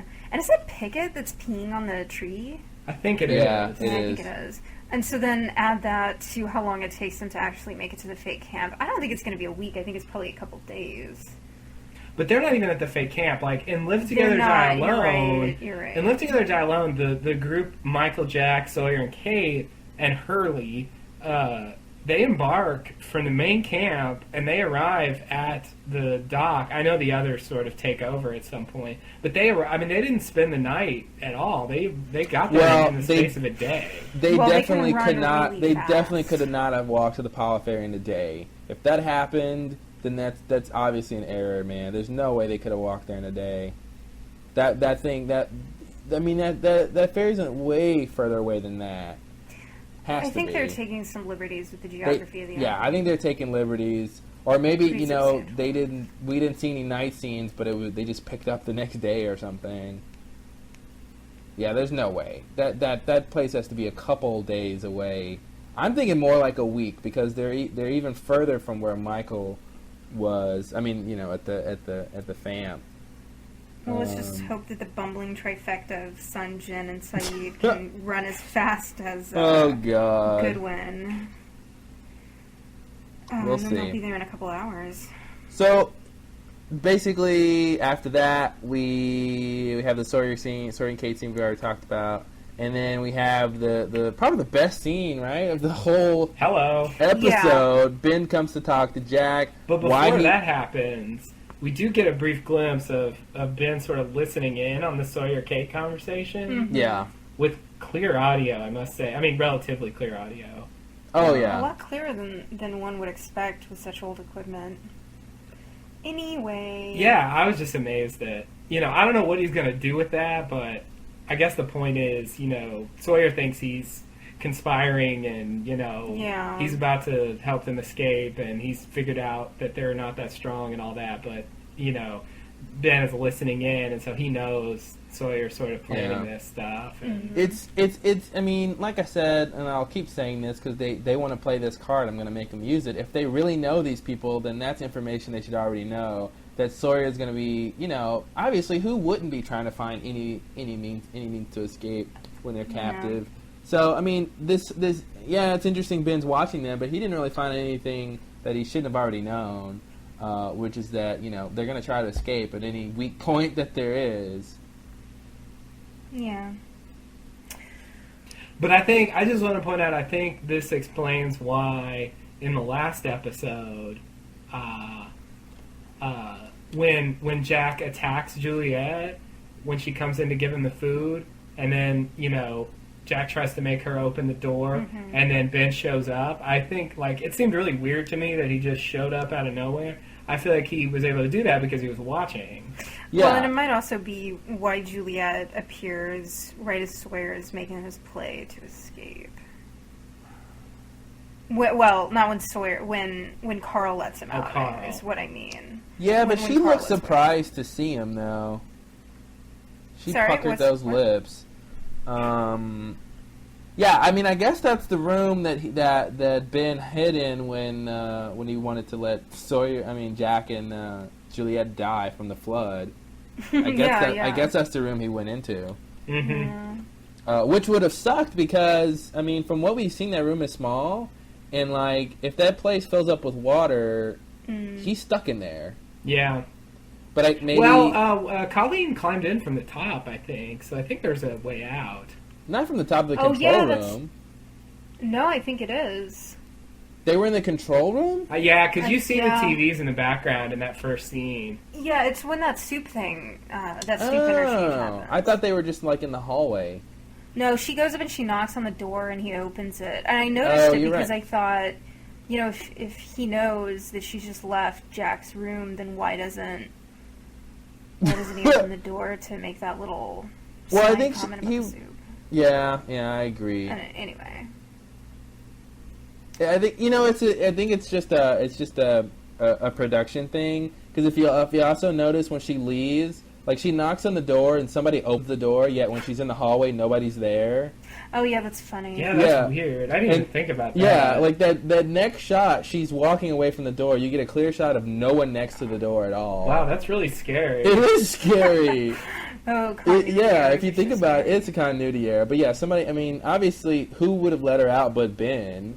And then what did he opened the door for her, then ran into the other room, and closed the door and set up. Then she knocks on the door. He's like, "Oh, I'm surprised to see you. What are you doing here? What are you doing here? I thought you were still with Jack. I didn't let you out." Wow. Yeah, it's really weird. But anyway, my big question is, why does he bring his own chair? He didn't really sit in it much. Oh, I love that. I love it when he pops up in that chair. It's so dramatic. Hello, It is Jack. like- Flip. It's like, I'm going to be comfortable, damn it. Like, that was, I mean, was that even sits in another it. more proof that they have access to the outside world or something? I just got this chair at Lowe's. Do you want to see the receipt? I got a good discount, way better than Home Depot. Alright, so we find out Ben's name is Benjamin Linus. Right. Now, have we seen any official spellings of Linus? Official? I haven't seen any official spellings, no. Because Although everyone I've seen has spelled it Linus. Yeah, I mean, that's how I spelled it, but I think I saw Ly somewhere, like lie. Someone on your blog wrote it with a Y. I think that's where I saw it. I saw it there. I wonder if that would be on something like IMDb. It would be. I mean, I think, maybe. Someone else can look for that. It does seem like such an appropriate name. Linus, because he's a liar. Yeah, in a way that seems forced and kind of silly. But. Yeah, like... Yeah. So he says, I've lived on this island all my life. That, I think, is Well, probably the most interesting thing in the world. No, I really think that's pretty meaningless. I didn't even write that down. Let's talk about something interesting. What? Yeah, I was just kidding. Okay. You also had me going. Man, you were scaring me. I'm like, you don't find that interesting? You need to give up podcasting. Nice. Give it up. Just Hand give the it reins over up. to Throw in the towel. No, obviously that's a big thing that he was there all his life, and the next big thing is, yes, Jack, why would we be here? Yeah, exactly. And he asked him, like, almost, usually when you emphatically ask a question that someone already asked you, it's usually because you're implying that person knows the answer already. Right. But I don't think Or if they Jack just thought knows about it the long answer. No, Like maybe if they thought about it. Is just think about it, Jack. Just think about it. Use your patience and think. There's also this other thing that happens between those two lines in which he says, if you cooperate, we send you home. Yeah. Which, and then he says that he's, when the time is right, I'll tell you. You'll tell me now. Oh, Jack. Oh, Jack. That's almost as good as when Kate says, I'm not doing any work until I see Jack. Yeah, I love that. That's what she thinks. Yeah. You tell me now as he's cowering in the corner, barely able to keep his head up. Yeah. So there's like 4 things in this scene. It's a lot. This scene is really this is the money scene. Let's start with the beginning. What the first one is. What's the first big thing? Is that he's been there all his life? Lived on the island all his life. Yes. So what does that mean, folks? What does that mean? Yeah. Does it? So do you think he was born on the island? Oh wait. Quick question before we get into that. Is he telling the truth? Yeah, I know. A lot of people. I want to believe him. God, of course, I want to believe him a lot. Yeah. And he keeps lying. I keeps want to letting believe go. that in this situation, he's in the power position, and he doesn't have sort of as much desire or need to lie as he did before. But so I want to believe that it's true. I mean, I can't see why he would lie, but we've been in that boat before. I know. Sometimes he just lies just to lie. I think he likes I know. Yeah, and of course, this time he claims he's being honest, which he's done. Yeah. Before almost Yeah. every time he's lied. No, I'm done lying. I love that. Yeah. I'm done lying. Funny. I don't Oh, think that's man. true, Henry. The thing is that I can buy it. I can buy that he's been on the island all his life because he's not that old. And go ahead. Sorry, I didn't mean to do that. No. I want to at least for a second operate on the premise that he has been there all his life. Okay, let's go down the road that he's been there all his life, and let's think about what that means in terms of what we know. Exactly. Now, the first thing I want to quickly bring up is I looked up the actor, Michael Emerson. He is a 51 years old. Holy shit. He looks pretty good for 51. Yeah, he does. Must be whatever condition makes his eyes look like that. Yeah, I think it's the eyes. They're big and youthful. Oh god. So I don't know how old the character is supposed to be, but I can't imagine he's playing, a lot younger than that. I mean, yeah, nobody's gonna buy that he's, 29 or something. He's in his mid-40s or something. I think, he looks like he's in his mid-40s. I mean, late 30s if you're really being generous. But life can be hard. Huh? Now, Dharma was supposedly, they pretty much started in the mid-70s, which means it's been approximately 30 years. Exactly. Since they showed up. Which I think I've always thought he's too old to be, born there when Dharma was there. Right. Now, you know what that means, right? Which seems to suggest... Which suggests that Dharma wasn't on the island first. Exactly. Mm-hmm. But that doesn't make... He was there before Dharma. But that doesn't make any sense, because why would... do you think Dharma was like, hey, we should do a utopian experiment on this island? Hey, wait, there's already a utopian society there. Look at that. Cross that off the list. Way to go, Karen. And they all high-five. See, Oh, high-fiving Dharma That's members. really interesting. My mind was just blown by that moment that you guys just had. Well, we try to have one mind-blowing moment per podcast. That's our quota. So... okay. Honestly, I don't want to believe it. I don't think it... it is definitely interesting to think that, there were people on the island before Dharma. Now, of course... We do know that we saw the four-toed statues, so that's obviously, that should predate Dharma. Yeah, it better. There's Adam and Eve, who Jack said 50 years or something like that. Something like that. So there are people on the island, and the Black Rock, of course. Yeah, oh, yes. The idea that he, that he was on the island before Dharma, I don't want to believe, but obviously there's precedent. But what group could he be with? I don't think one necessarily has to think that the utopian village that he lives in now predates Dharma. That could have... I agree. They could have incorporated... He could have been incorporated into that somehow along the way. It's weird to me, though. How did he get there, and why is he so, did they educate him, too? Yeah. I really wonder about the reality of his life where he ends up speaking this way and all that, and he was born there. Maybe at some point, maybe when Dharma, if he was there before, I feel like if he was on the island before, I want to believe it was in some sort of modern sense. He wasn't living like how they pretended to live, in the little villages and the huts and... I don't want to believe... Oh, well, maybe he was. And actually, that actually explains a lot. Yeah, If some of the others were there before Dharma, then maybe that explains why some of them don't leave tracks and footprints, because they grew up with this sort of native connection to the island, very, no shoes, no whatever. Maybe that might bridge what... those disparate elements with the others. If there's some of them who are, but then that means it can only be it could be the older ones plus, maybe they taught the tricks to the young ones or something about how to not leave tracks. My mind is racing right now. There's so many things to think about in terms of just that one idea that Ben was there before Dharma. Right. Leads to a lot of questions. Unless they just didn't do the math or something. And, they want to have us believe that he came there with Dharma, but, they just didn't think about how old that would make him. Yeah, and Go ahead.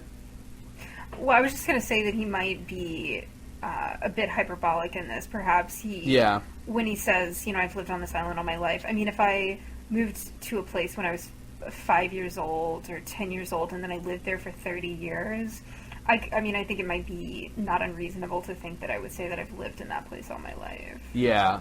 I mean, he definitely says it in a way where it's like, I've lived there all my life. Can I say something about this footprint thing? Okay. Because I've heard you guys running around with all these footprint theories, and I really think that I think that they're not going to go anywhere. I would love it if they went somewhere with that. Yeah. I would love it if it turned out that the others really don't leave footprints, but I don't buy it, especially since there are footprints on the dock. I mean, I guess that all the footprints could be from the Losties. I don't even know what that means. How do you leave tracks on the dock? Like if your shoes are muddy, I guess. It's dirty. But I think when Echo says that, he's just saying they don't leave tracks, meaning they're really careful. They're walking around barefoot. So already, if you're walking around barefoot, you're going to leave less of a track than if you're walking around with shoes. And I think that they're just more cautious because they're afraid of being followed than the average Lostie or whatever who would just be walking around and they're going to leave more tracks. I hope that you're right, that they are going to do something with that. But I really don't think that they mean it that way. It's weird, but I mean, Echo's not the only one who said that. Locke has said that. I mean, and the thing is like, if they're pretending, I mean, obviously they were pretending to some degree with dressing up like that, not wearing shoes. Mm-hmm. I mean, it's pretty taxing to walk through a jungle barefoot for a long distance, and I say that like I've done it. Yeah. But I could imagine that's a pretty unpleasant thing to do. You're stepping on rocks and sticks and you're stepping on a lot of things. Yeah, but they don't. I don't think if that's not your normal, if you're not used to doing that, then that's going to be very uncomfortable. So the idea that they just sort of made that up, I don't know if I want to buy that. No, but I don't think that they're just walking around barefoot as part of a ploy. I think that they don't want to be followed. I think that they make serious efforts to not be followed. And in doing so, they leave minimal tracks. But I mean, you guys could be right. Maybe they did mean that literally. I just find it. I just don't think they can stick with it. I don't think it jives with what we now know about the others, and I think that that'll just kind of fade away, and in the end, it'll just be passed off as some exaggeration. They said they don't. They didn't say it's hard to track them, or they said they do not leave tracks. And that's a very specific thing to say from multiple people.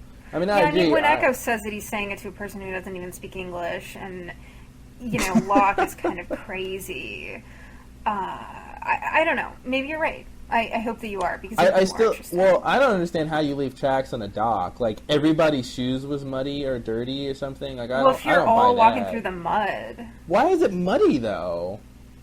They've been walking around on the island. It rains like every day. But I'm just saying, it just so happens that it was muddy, and it just so happens that their shoes were muddy when they got on the dock. Like I got the impression. Well, the others weren't wearing shoes, but I got the impression that that the reason they left tracks is because the dock was just dusty or dirty, and it just sort of leaves an imprint. Like, there's that. But why would it be dusty though? Where would the dust come from? I mean, this is an island; it's breezy. Where would dust come from? The air. The air. Dust floats around in the air. Where do you think dust comes from? Well, like 90% of dust is human skin. Ugh. Yeah, but then there's also the dirt kind, and islands have a lot of dirt. But it does float in the air at some point. It does, but you think it would settle on the dock enough to where if you put your foot on it, like you would see a print? I mean, I think the island's it's too windy for that. It just wouldn't make a lot of sense for that much dust to be on the dock from the air. Well, I don't think it's that ridiculous because I've been in places outside like that, and they get this layer of dirt sometimes.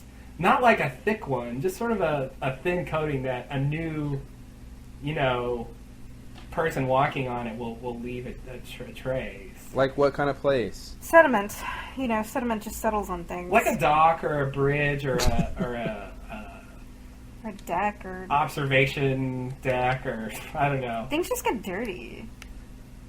sidewalks and Yeah, they cities do. are I mean, nowhere. things don't maintain this like pristine condition if they're sitting there for years. I mean, they accumulate stuff, and I think. But the dock is made out of wood, right? I mean, I've just never seen like wood outside just with like dust on it. I don't know. I just thought it was just a weird. I just thought it was weird that there would be tracks on the dock like that. I mean, I guess it's plausible. I mean, you're saying you've seen it, so I'll take your word for it. I just thought it was very strange that there would be enough dust or sediment on the dock to like see tracks in. It's just weird. But he said it. I don't think he was lying, so I guess it's true. It's just He wasn't lying this It's time. just weird. That would be part of the lying you referred to. Can we talk about this look that Jack gives Benjamin Linus when he says that he's been there all his life? Okay. That's all. He just gives him this look. Oh, nice. It seems to be a combination of disgust and revelation or something, but it's just, I don't know. It's one of these Jack looks that you're just like, really? You think that you have the upper hand in this situation? I don't know. Okay, and then the thing that you mentioned about if you could move off this island, why wouldn't you? And then repeating the question. Yeah, okay. Yeah. Why, why are you here? That's the next issue. As far as why they're on the island if they can get off. And I assume that they will answer that, and that that's some sort of important issue by the way he responds to Jack. So, do you have any reason why you think... I mean, I'm assuming they just stay there because they have this little community that they sort of want to stay in, and they don't want to be sort of tainted, even though they have access to the outside world, maybe out of necessity. I think they want to keep to themselves, and I mean that's the impression I get, even though it's not a very crazy reason. That's like now it's turning into what's it called? The Beach with Leonardo DiCaprio, where they find that island, and like it's all sort of utopian, and everyone it's basically a commune, and but then it's funny, yeah, it's sort of weird. They've got the regular people, and then they've got the drug smuggling people who grow, I guess, marijuana or something, or cocaine. I guess you don't grow cocaine, do you? I don't know. How do you get cocaine? Let's talk about that on another podcast. I think isn't it it's from a plant, right? Yeah, I think Coca, so. yeah. I mean, it comes from a plant originally. It's Originally, I mean, they have to mess with it. Yeah. Not that I know a lot about cocaine production. Well, not anymore. I used to produce cocaine, and I'll have you know, it's very complicated. Well, I'll buy that. It's not on your business card.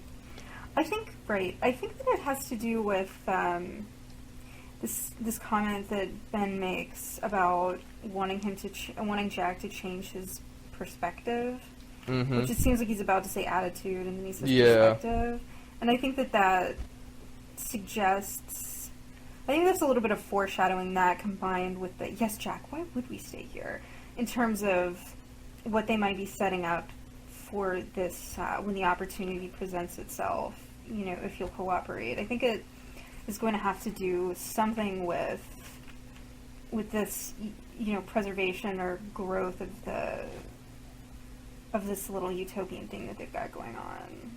Do you have a theory about that? About why they're still on the island? About why they stay there if they can leave? Yeah, I mean, obviously the big thing is that they like their little society. I still want to believe that there's something important going on that they're invested in. I mean, this whole thing with Claire, and the baby and the sickness and all this stuff, and I want to believe that there's something else that takes their attention.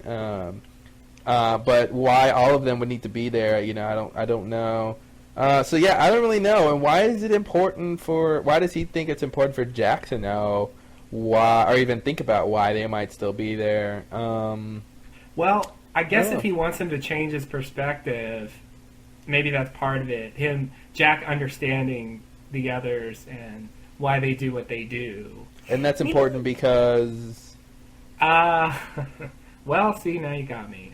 Maybe he wants to let Jack go, but he knows that he can't let him go until he's kind of convinced him not to try to send someone back. I feel like he feels the need to justify. I feel like he feels the need for Jack to understand. He thinks if Jack understands why they do what they do, that he'll sort of not be angry with them anymore or something. Do you think that he is waiting to tell Jack to put all his cards on the table? You think he's waiting for anything other than plot contrivances so that they can extend the show pretty much? No. Or wait, yes. Which one's the one where I think he's waiting for the contrivance? I mean, because it's like when the time is right, and this is all I want to tell you now, and it's Right. like, well, it seems like you could go ahead and tell me a little bit more if you wanted to, which you could. But it's a writing thing. It's just a writing thing. Plot device. It's a writing thing because they're not gonna. They drop enough here to give us something to talk about, but not everything. You know what I hated in this scene was when he goes, "You're lying. You're stuck here just like where you don't have any. Your flight crashed on September 22nd, 2004. Today is November 29th." Like, he goes into this whole speech, and then he ends it with the Red Sox winning the World Series. And then Jack is very incredulous, which, if you know anything about the Red Sox, it's really obvious why he's incredulous. And then I thought it was weird because I felt like Ben should have known why Jack didn't believe him with the whole Red Sox thing.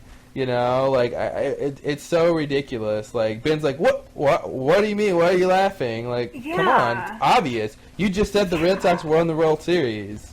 Like, well, he duh. had the tape ready, so it seems like he knew he wasn't going to believe him, but he also seemed like he was surprised that he didn't believe him. Exactly. Yeah, I love that we all three wrote that down, that it's this, that he seems indignant and shocked that Jack doesn't believe him. Yeah, he already knew that he wouldn't believe him or else he wouldn't have brought in the tape. Exactly. He's got the tape ready to prove the pretty much impossible happening. Yeah. And then he's like, what? Maybe it was just bad acting. Maybe it was supposed to be like he was supposed to pretend to be indignant. But it came off as true indignance. I think it's pretty funny because at that moment it seems like the power shifts a little bit where Ben is, kind of laughing at what he perceives as a mistake that Ben has made by saying this really foolish thing. And Ben gets really defensive and indignant about it, but then immediately, of course... I agree. That's the kind of... That part of the scene has... we've seen that before in movies and TV where some bad guy, he says, "Oh, I've got your partner in such and such a place," and they go, "Oh, you shouldn't have said that because of this," and the good guy has the upper hand because the bad guy let some little piece of knowledge go or said the wrong thing, and that's how it's supposed to play out, and then the bad guy is supposed to be indignant, but in fact, it's true.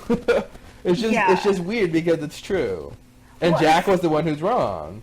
The funny thing is, I looked this up online earlier to see what the timetable was in terms of when they make the first reference to Christian saying, that's why the Sox will never win the series. And it was only, according to this thing that I read online, it was the next episode, when the Red Sox won the World Series, they were wrapping episode 7, I think. And then on episode 8... Of season 1? Yeah, they put that in episode 8. So they immediately started setting up this this thing about the Sox. And it's a joke because, the first time you even see Christian say that that's why the Sox will never win the series, it's setting up this this kind of inside joke because the real time that the viewers are living in has started moving so much more rapidly than the island time. Well, presumably that script was already written before they won. Well, this news article claims that one of them is a big Yankees fan. One of these two writers is a Yankees fan, and claims that that the other one added it in. I don't know. Who knows? Oh, he just put it in after specifically after the fact. That's the claim that this news article makes. I can't vouch for the truth of it, but cite sources, there. Please cite your sources. I believe it's on Lost Links. It is. I absolutely found it on Lost Links, so check it out. Good. Anyway, so yeah, now I forgot that the dad said that. So are we supposed to believe that this was a specific reference to what his dad always said? Is that? I guess that's part of why Jack is so crazy. Yeah, well, it's not only that Christian says that, but Christian said it to Sawyer, and then Sawyer said it to Jack on the island, obviously, and that is how Sawyer knows that Christian was Jack's father. Yeah, You know but I mean, yeah. So I don't know if it's supposed to imply that Ben knows about this saying, or if it's just supposed to be an inside joke for the viewers. Yeah. But I think it's kind of funny. Yeah, it'd be weird if he knew that. It seems like if he knew it, that would go in line with like the plane mobile. Mm-hmm. You know, something that seems specifically tailored to the person. Yeah, exactly. You know, and maybe Kate's handcuffs. Yeah, totally. What about Kate's handcuffs? The fact that she arrived on the island in handcuffs and... Oh, come on. What is that supposed I don't know, I mean... I don't necessarily believe that. I'm just saying. I mean, they're all three at least references for the viewer to relish in a little bit. I don't know. Yeah. But anyway, this is a scene that I mentioned that I think is so great, so well composed. It's just a really satisfying shot that this ends on. Oh, the very end shot when he pushes the TV up to the screen and Jack is leaning against the glass, which is not a force field. Not a force field, you're right. not. Because I think that if you tried to lean on a force field, it would shock you. Well, it depends what kind of force field it is, but... I guess. Which kind of force field shocks again? The shocking kind. Okay. The Star Trek kind definitely shocks you. Oh, yeah. It shocks you and sort of repels you, too, right? Well, you were repelled by the shock and by the, But also the momentum. Yeah. Of running against it and then bouncing off. Okay. Actually, I don't think it... Okay, never mind. Okay, we can't talk about this force field thing. We can't get on We need to start a Star Trek That's force field podcast. That's a whole other podcast. All right, I guess that's the only big thing. I mean... Yeah, why they're still there is a big question. Hopefully they'll answer it quickly. I'm getting tired of all this stuff because it's one thing when the others when our focus is on the Losties on the beach, and then the others come every now and then and they do crazy stuff. But now and we're we only get bits and pieces of information at a time. But now we're in the others' home. Their main. Where our focus is on them, and we're still only getting bits and pieces of information, at a time, and it's really getting taxing and boring, and it's like, come on, guys, let's just get it over with. There's other things on the island to worry about. I want to know what's going on with Charlie. What is he doing? I want to know about the security system. Exactly. The smoke monster. Yeah, there's a lot of stuff, and I've been wanting to know since episode 3 or something of the first season what happened to Christian's body. Well, I'm starting to believe we're never going to find out. I don't want to spoil it, but we'll find out next episode. Oh, that's great. Oh man, I don't know whether to write that down or let it go because I almost believe that's you. Hilarious. If that turns out to be correct, I'll give you my firstborn. No thanks. No thanks? Yeah, okay. Oh, I don't want it either. Why don't you want a baby? I'll just steal Russo's. Yeah, we can just send it to the island. Babies are so great. Okay, sorry. No.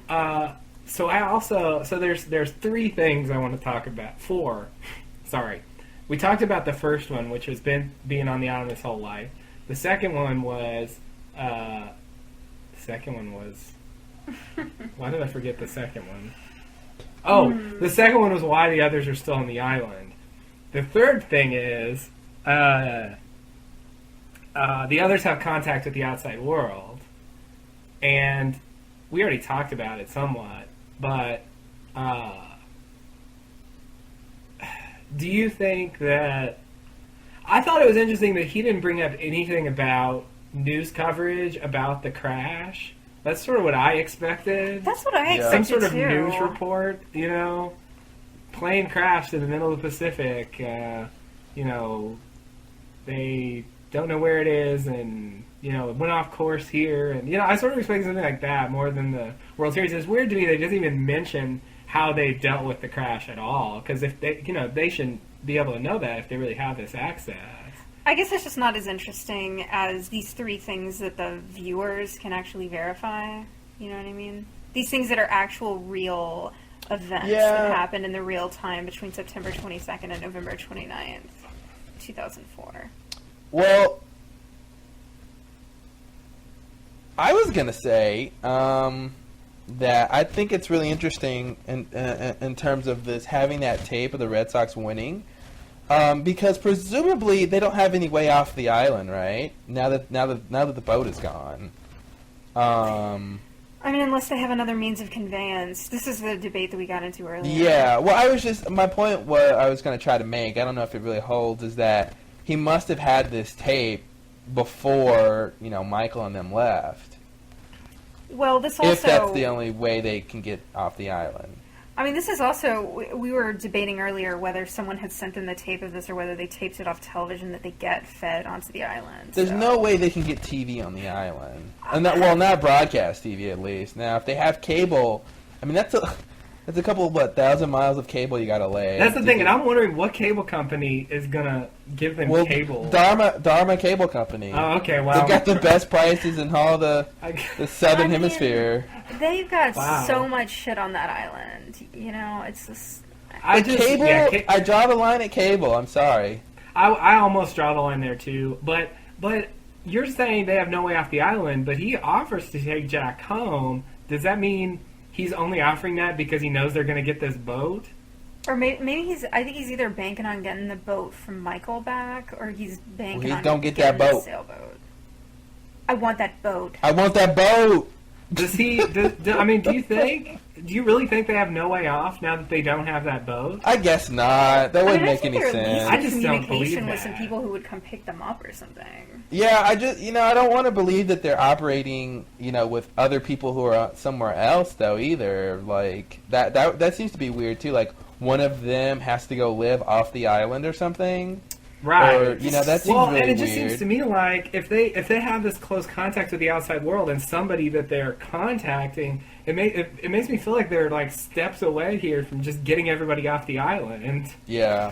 Well, I mean, we're talking about direct contact here, and I mean, I understand, they're the others, they don't necessarily want what, but then again, if they don't want, oh God, if they don't want the lost people, what? Here's the thing, if the boat that they gave Michael was their only means of transportation, well, see, that doesn't make any sense, because they definitely will need to get other stuff on the rest of their time on the island. So they have to have some other transportation. Yeah, they would never give away their only way of getting on and off the island. Specifically because they like to get so many things. And I think... Yeah. I think that the way this thing with Michael and Walt probably went down, and I told Justin this already, is that they sail to those coordinates that Ben gives them, and then they got to a certain point where, they could leave from there to get back to the real world. Like, I don't think that those coordinates took them to the coast of California or something. I think that got them to some sort of spot where they got off of that boat and then, went the rest of the way some other way. Yeah, I'd like to think, I mean... You think they got off of the... Well, I mean, maybe they took them to the shipping lanes or something they were so desperate to get to before. Yeah, I don't know. I only have wild speculation about where I mean, apparently it's really compelling what happened to them. Supposedly we will get to find out. Quoting the showrunners there. Yeah, I don't know. I mean, I like to think that, that where the coordinates lead is sort of, there's another, I don't want to say station, but there's some other small island or some other place there that they're going to run into where there's others related people there. I mean, they may be neutral, they may be neutral people, but I think it's the people who work with the others in some respect. Yeah, I agree. That's what I think. Now, I guess, Justin, your fourth thing is probably... the what Ben says, "I'll take you home." Yes. He emphasizes "I." Right. Which I guess he could just be. I guess he's being figurative, maybe, or do you think he's being literal?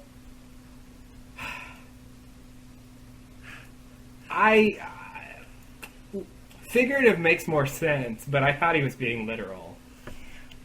I mean, I think he was being figurative, but imagine how scary that would be to be escorted home by Ben. Yeah, the conversation would be stimulating. Oh, God. I think he would, and no contractions. I think he was just adding emphasis. Like, I will take you home. If you cooperate when the time comes, and I will take you home. He didn't, well, the transcript says he said, I'll take you home. Okay, it says, I'll take you there, I will take you home.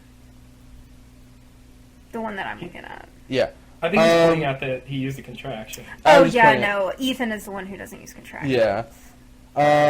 So, yeah, I don't know. I like to think he was being literal. He just emphasized I so much that, but I think it wouldn't really make any sense for him to mean that when, in terms of what Jack is wanting to hear, it's just that he's going to get home. Right. So it's not, it's not important that Ben is saying, I'm going to take you home. It's just important that, like, I'll let you get home. Right. So I guess he's just being sort of figurative and saying, I'll take you there. I'll show you, whatever. Right. I guess because he's in charge. Yeah. He feels like he's taking him home, even now, if he has someone else do it.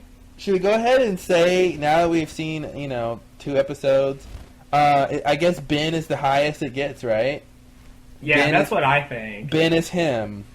Mm-hmm. I thought that last episode, but, there's nothing so far has made me not believe it. I mean, people keep expecting, Hanzo to come out of the shadows or something, and I'm starting to believe that that's not going to happen. Don't we all know Hanzo was locked in his mansion by Middlework? Oh, God. I think we all know that, and Rachel's his daughter. Oh, God. Please don't say that. Yeah. I'm depressed now. So, I guess we're done, right? Because I like to remember. Before we're done, I just want to bring up can we speculate, or do you have any speculation about this? Yes. Jack's not going to get off the island, right? I mean, come on. No. Right? So, no. But is he gonna do this? Whatever Henry wants him to do? And if so, what do you think he wants him to do? Cooperate and break rocks. Stop pulling the chains. Stop pulling the chain, Jack. Eat the sandwich. I put toothpicks in it for you. I think he's going to blow his opportunity to cooperate by either escaping or... Yeah, I think it might... I mean, if I was writing that, I would probably have, Jack do whatever he's got to do, and it gets to the point where Henry wants to let him go, but he, decides to stay, or there's some situation where he's got to save somebody, and he... it comes to a crossroads. And is he going to go escape, or is he going to go, son just got shot. Is he going to go fix her like he's fixed so many people, or is he going to go, escape or off the island? I don't think he'll get off that. If he gets off the island, it doesn't make any sense. The island does present him with a great opportunity to have things that need to be fixed. Okay. All the time. We know how he loves that. Jack, we're out of coconuts. I'll fix it. Did you just scrape your knee? Yeah, it's nothing. Oh. Well. Jack, you just cut me. Oh, I'll fix it. Jack, you broke my arm. Oh, I'll fix it. But it's not only medical things, it's also just emotional tension. Oh, exactly. Which is undoubtedly why he, never mind, I was going to make some crack about something or other. Making a crack? Never. About Kate and inventing drama, which is perceived as such a woman thing to do, to fabricate drama in otherwise pretty good relationships. Don't they teach you guys that at woman school? Yeah, totally. It's how to called knit, cotillion, how to not cook, women's and how school. to fabricate drama. Yeah, but he seems to be really good at it. Yeah. As anyone who's seen the show ever has noticed. So, do you have any thoughts about what Jack? Besides, you really think he just means just cooperate, like? Or do you think I think he's going to ask him. I think there's going to be some very specific things. I mean, so far it seems like it almost seems like they're trying to brainwash him. Like they're sort of trying to slowly break him down and get him to trust them. And then, then they're going to hit whatever message they want to hit, and then sort of, I don't know. I mean, it's hard to tell. They haven't really done much with him. True. So I really don't know, but he's really big on Jack being patient and cooperating. So okay. Well, I don't really. maybe he means. Oh, how about this? Here we go. It's a joke, but I'm also half serious. What if he means cooperate? Like Ben is a doctor. It's Dr. Linus, and it's a cooperate. He needs help with some surgery. Oh no! What? Oh god! Don't you love that? You know what I hate most about that theory? I half believe you. I'm half serious. What half of you believes that? What is? It seems almost plausible. That's what disgusts me about it. Yeah, Jack. Because that's his skill. Yeah, I need you to cooperate. I'm just gonna say, I'm gonna go on the record and say that if it turns out that is what he meant, I will stop watching the show. No, you won't. No, I love the show, but I would stop watching. You're gonna miss Sweaty Sawyer all the time. I'm more of a Jack girl. Oh, I see. You're one of those. Yeah. No. Yeah. And TV Guide. Can't get enough of them eyebrows, huh? Yeah, that's about it. That's about That's it. about it. Yeah, pretty much. I want to go on the record and saying he's got a big surgery case. He doesn't know what to do, and I will vomit all over the place. and he needs help.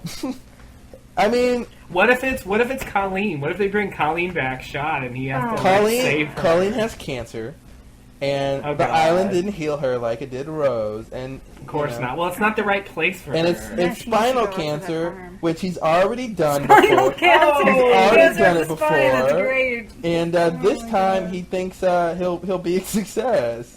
And it ties everything together. Oh, and then we can all be happy. And he gets someone to fix. Guys, I don't even think we need to watch the show anymore. We know how it's going to end. Oh dear. Oh god. Wow. So.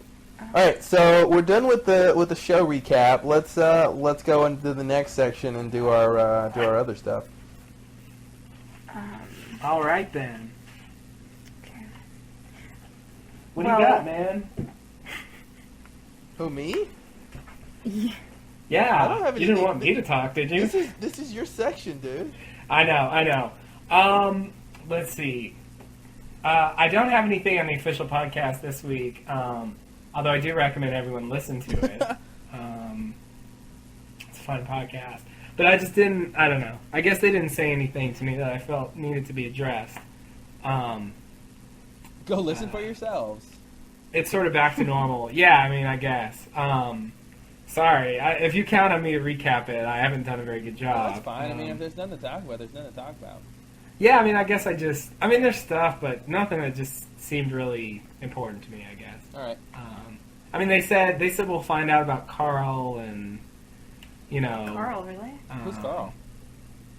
Yeah. Oh, boy. See, once again, I think you're serious. I'm just kidding. I know who Carl is. Okay. He's a guy. Sorry, I've become unable to distinguish between truth and fiction. Don't you mean enable? What? Don't you mean cooperate? Unable? I'm sorry, I keep facing away from the microphone. Is enable a word? Yeah, it is. But Ian, oh dear. how are you using it? Now I'm really enable. confused. Enable. I was joking. Is Let's a move verb. on. Unable. Is Okay. an adjective. Oh, They see, have totally different meanings. I still think you're not joking. Okay.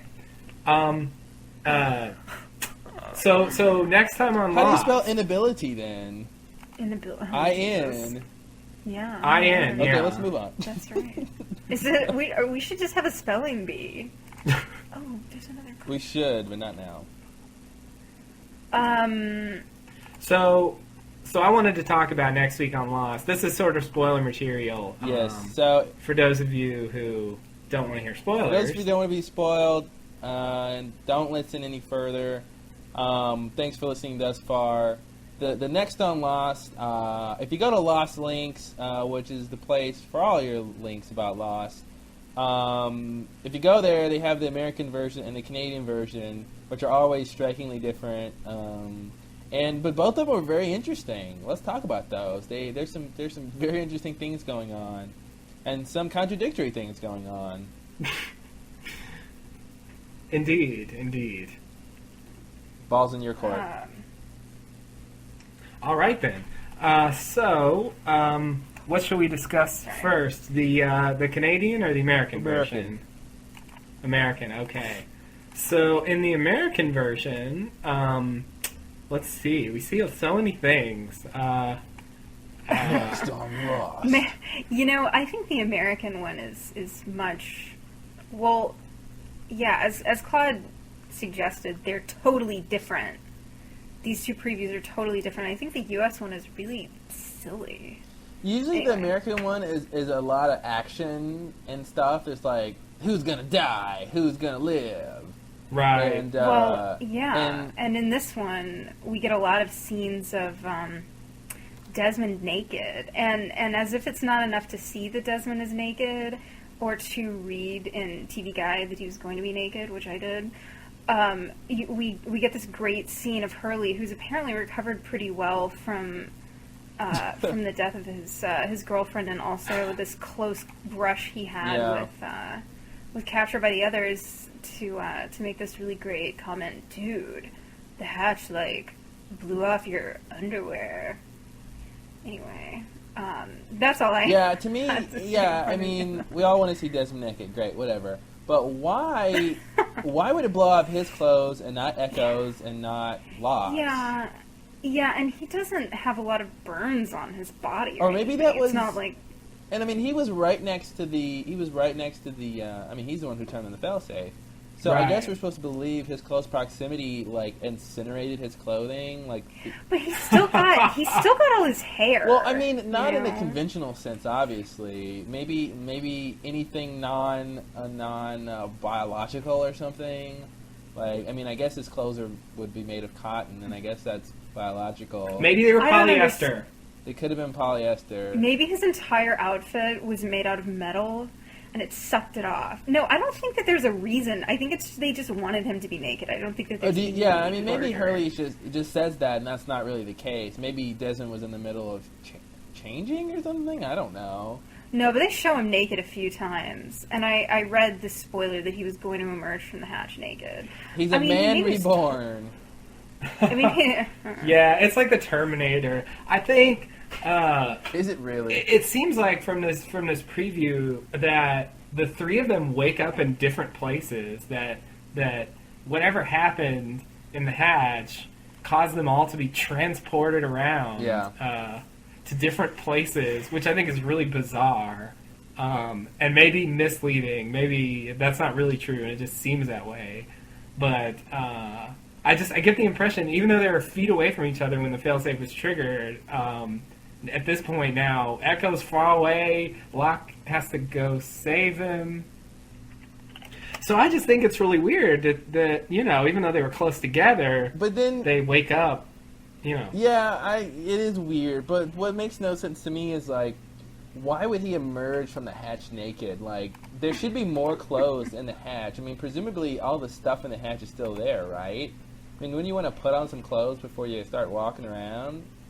I'm assuming that he isn't in the hatch. I'm assuming that they're all somewhere else. Oh well, Jennifer said emerge from the hatch. Now, were you being literal or? Well, I mean, this is what TV Guide said. Well, so I mean, I don't know that.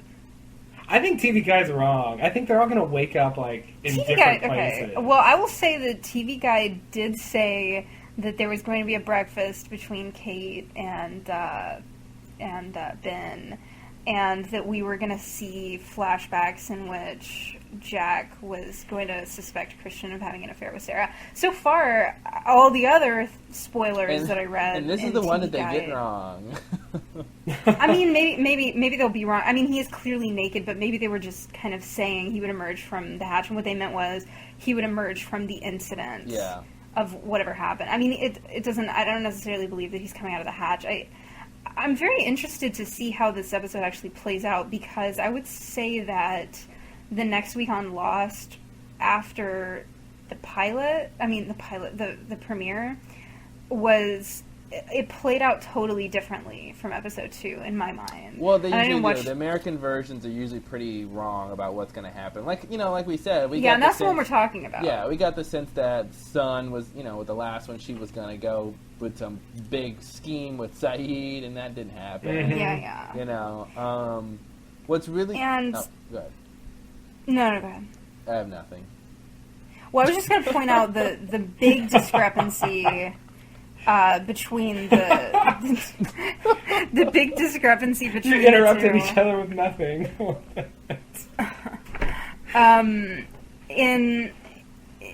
this is only interesting in comparison, but in the American one, you see Locke telling.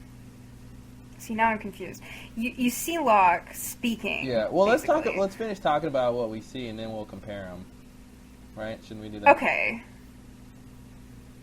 So yeah, right. We see Locke and Desmond sort of. I get the sense we see their emergence, and then there's some other stuff, and then I'm really bad. So at much this. for talking about what we see. Yeah, that's the thing. I didn't do it because I don't remember it that well. Yeah, I know. I kind of don't either. But I remember at the end, Locke's like, "We have to go save Mr. Echo's life," and he's got that blade. He's got like a knife in his hand, and right. And you sort of see, Mr. Echo in some sort of peril, I think. It seemed like... Okay, all right. Here, so some of the stuff that you glossed over includes Charlie and Locke facing one another, and then you hear, I believe, the smoke monster, and then Locke says, run, and then it cuts to this scene of Echo. I think he's bloody or something. And then you see, and I might be missing some stuff, but basically the gist is then you see Locke saying, I'm going to save Mr. Echo's life, or we have to go save Mr. Echo's life. Yeah. So there's no love lost between those two, but actually that's the opposite of what that phrase means. Anyway, last we saw that they were none too happy with one another, but yeah. Well, Locke was apologetic, sort of. Yeah, at the moment in which he couldn't possibly be anything other than... Yeah, I was wrong. I was wrong. I was wrong to the understatement of a year. That's like when he didn't tell Jack that right. Henry tried to kill Aunt Lucy. He goes, Jack, I gotta tell you something. Wah wah. Oh, la. Yeah. So I think that's the meat of the that's ABC. the meat of that one. Okay. And then this episode is further instructions. Right. Now, so far, I don't know what it means. Okay. Can we talk about the Canadian one now? Because that's the one I think is really interesting. Let's do it. Okay. So the Canadian one, they've got their little voiceover guy who's not nearly as butch as ABC's voiceover guy. But he's Canadian. Saying, now I have no idea what he says. No, he says something about, our Locke appearing, but can't tell his story or whatever. And then they show Charlie saying, "You can't talk, are you mute?" And for the duration of this little spot, you don't see Locke speaking. Yeah. And so Charlie says, so they're standing in the church. That is the church skeleton. The shell of the church that Echo was working on until he found out that there was something else he needed to work on now. Well, I just want to quickly say about the church that it looks more finished than last we've seen it. We saw it. Really? Well, Charlie was working on it without him. He was, but he wasn't doing a very good job. He made a half-hearted attempt. They showed him trying to work on it and not doing very well, and it just looked. I mean, maybe we're not supposed to believe that there's any more work being done to it, but it just looks more finished than when we last saw it. I didn't notice. It looks like I remembered it, but I didn't really notice. It's been a while. At any rate, so basically he says. There's this interchange between Charlie. Charlie will say something, and then Locke is making these gestures to try to indicate what he's trying to say. And basically, what Charlie ends up saying is, "You need to talk to the island."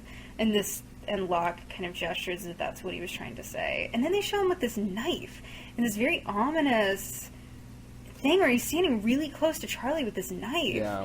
And and I just got this flash of Boone, quite literally. Oh my God. And then also, I'm sorry. I just had a wild theory. Oh my God. Oh no. I hope it's my wild theory. Go ahead. Well, I don't want to steal your thunder if it is. No, But please do. what if the whispers are these stolen voices? They're what? Stolen voices. What if it seems like the island took Locke's voice. Oh my God. Like, Oh yeah, wow, that Oh is my absolutely God. not what I was gonna say. Whoa. That is a crazy theory. Holy like shit. if the island took Locke's voice, Oh my God. then But see- maybe the island has taken other voices, and that's what the whispers are. It's these like voices that like. Wow. That's the thing though, is that as you might Wow. recall from moments ago, Can we let in the Justin US think about that version- for a sec? He's Wow. Okay, all right, we can if you want. I don't know. I'm sorry. I guess it's not interesting to listen to me ponder, but man, isn't that crazy? that really just blows my mind in too many ways. Because it's just crazy, and I almost want to believe it, Oh my but even God. though it's really ridiculous, It's sort of silly, but it sort of makes sense in a weird way. yeah, it's like it reminds me of Cooperate. Like it's like it can't be that, but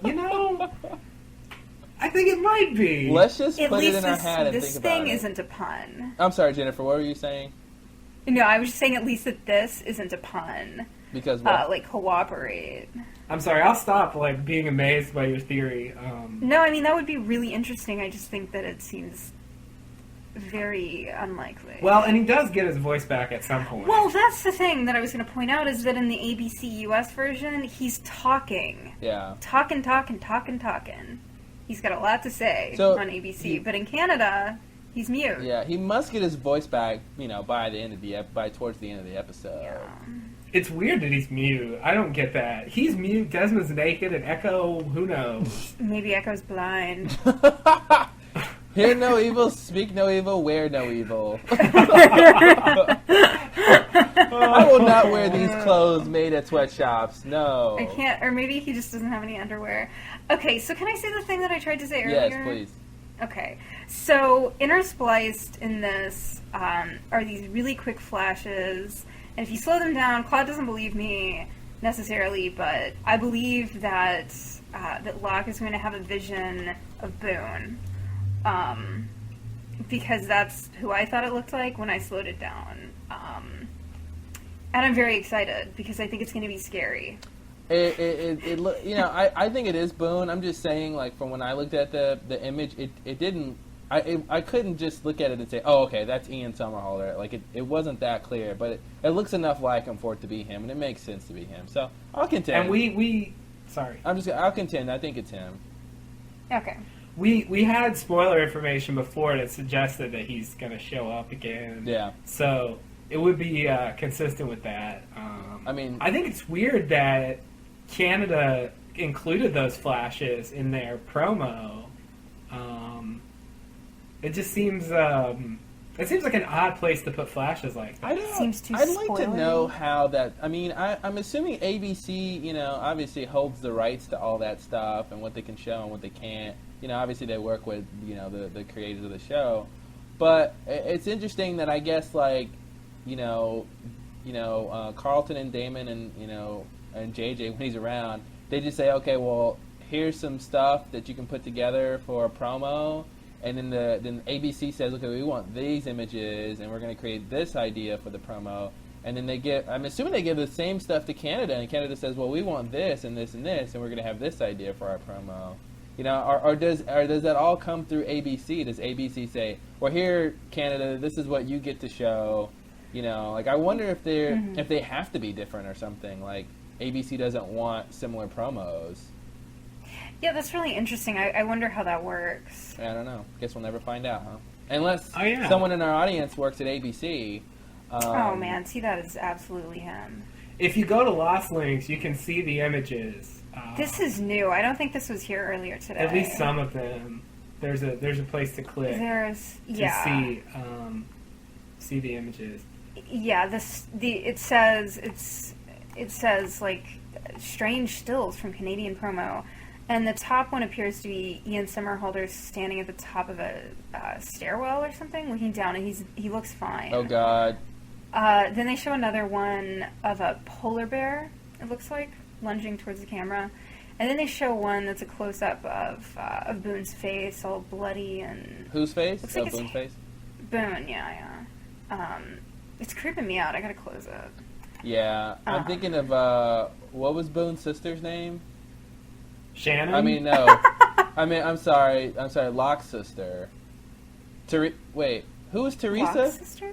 Teresa was Boone's Teresa's, babysitter. yeah, that's what I was just thinking. Teresa falls up the stairs. Falls down the stairs. Oh, God, I hope that... It's Oh, not... no. Okay, for the record, it doesn't look like the stairwell of a house, which is what this Teresa thing was about. Okay, it looks like an airport stairwell Wow. or something. If they Maybe went the back top to of an escalator. Teresa. That would be horrible. Wow. Well, it'd be creepy.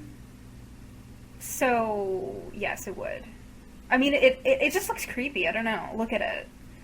I just want to point out, I think, Locke wanting to talk to the island, I think that it sounds to be in line with the stuff we've been saying about Locke and his journey, and, he was on the path, and then he got off the path, and then he sort of got back on it, and now he's, now he wants to talk to the island. I think it's weird he's telling Charlie that, like, Charlie is going to be able to help. Charlie's the only one who doesn't have anything better to do than try to interpret what Locke's ramblings are.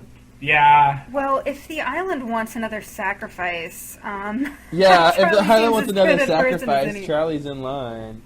Yeah, Well, I mean, he's kind of similar age. I think it's interesting to think about what does it mean to talk to the island? Like, it seems like he's going to go someplace to talk to the island. Like, there's some heart of the island or something that he's going to go have a heart-to-heart.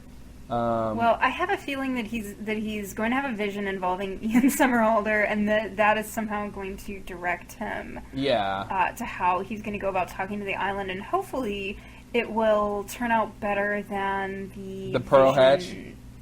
But not that too. I mean, the drugs, basically the airplane drugs, because they don't.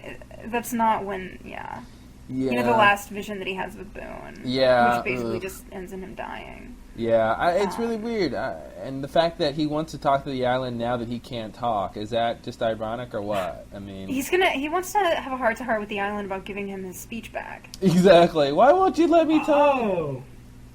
You took my voice, and now I want it back. Now I want it back, and I'm going to tell you, because I actually can speak. Well, I feel like you'll refer to the ABC. I feel like he's going to tell the island, like, I understand now, I know I was on the wrong path, blah, blah, blah, blah, blah, and, maybe this taking the voice was the nail in the coffin for him to understand that, but I think it's really weird that the island is really this invested in Locke, that it cares enough to take its voice away. I really want to know what this whole thing is about. I don't think we'll even figure the whole thing out. They'll probably show us just enough to be intrigued and not really tell us what's really going on. Right. It will be nice to see the people on the beach, though. It's been a while since we checked in with them. Yeah, these episodes have been very, very, very... exclusive? Compartmentalized. Yeah. I'm not used to being so focused in every episode on a smaller group of people. Now it's like a regular TV show. Jeez. Yeah. Who wants that? We're watching for a big cast for a reason, people. Come on. Hello. So, are we done? Pretty much. I just wanted to add, in case anyone cares to filter it and slow it down and amplify it, we've buried some very significant whispers in this episode. We have. So look for them. They're going to increase your understanding of the podcast.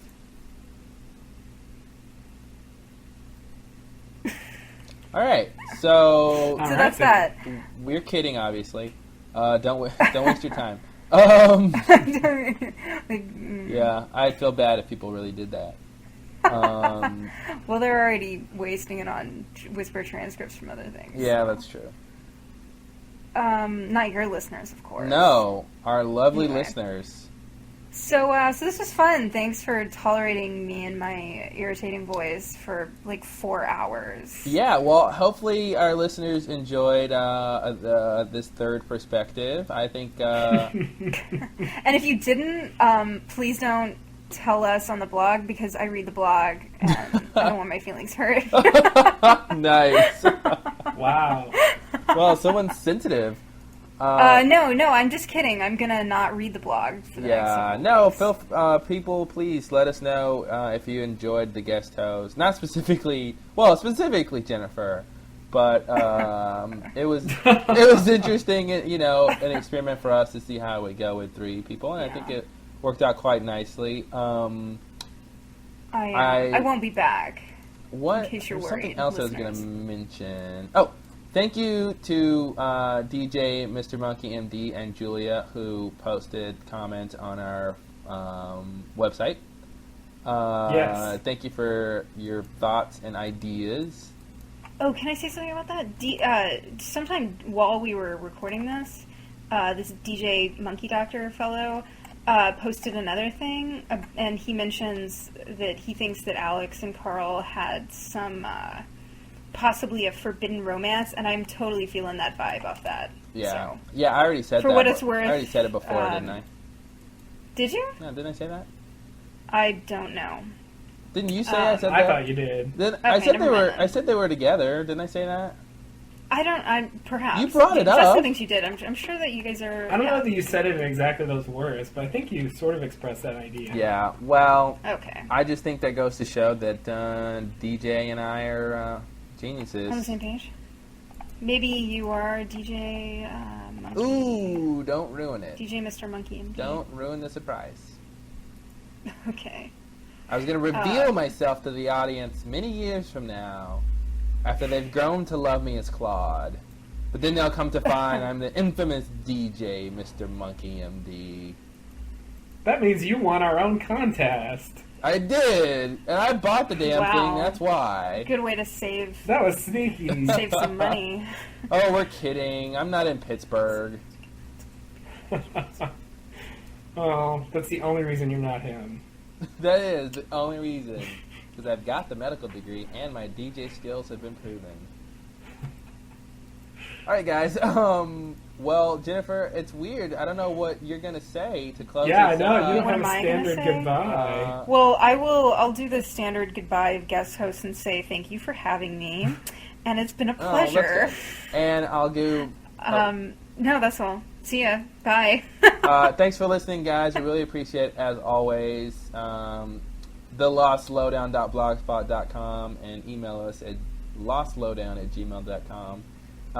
Join the Frapper Join our map. Frapper map. We appreciate it. And thanks and namaste. Namaste and good luck.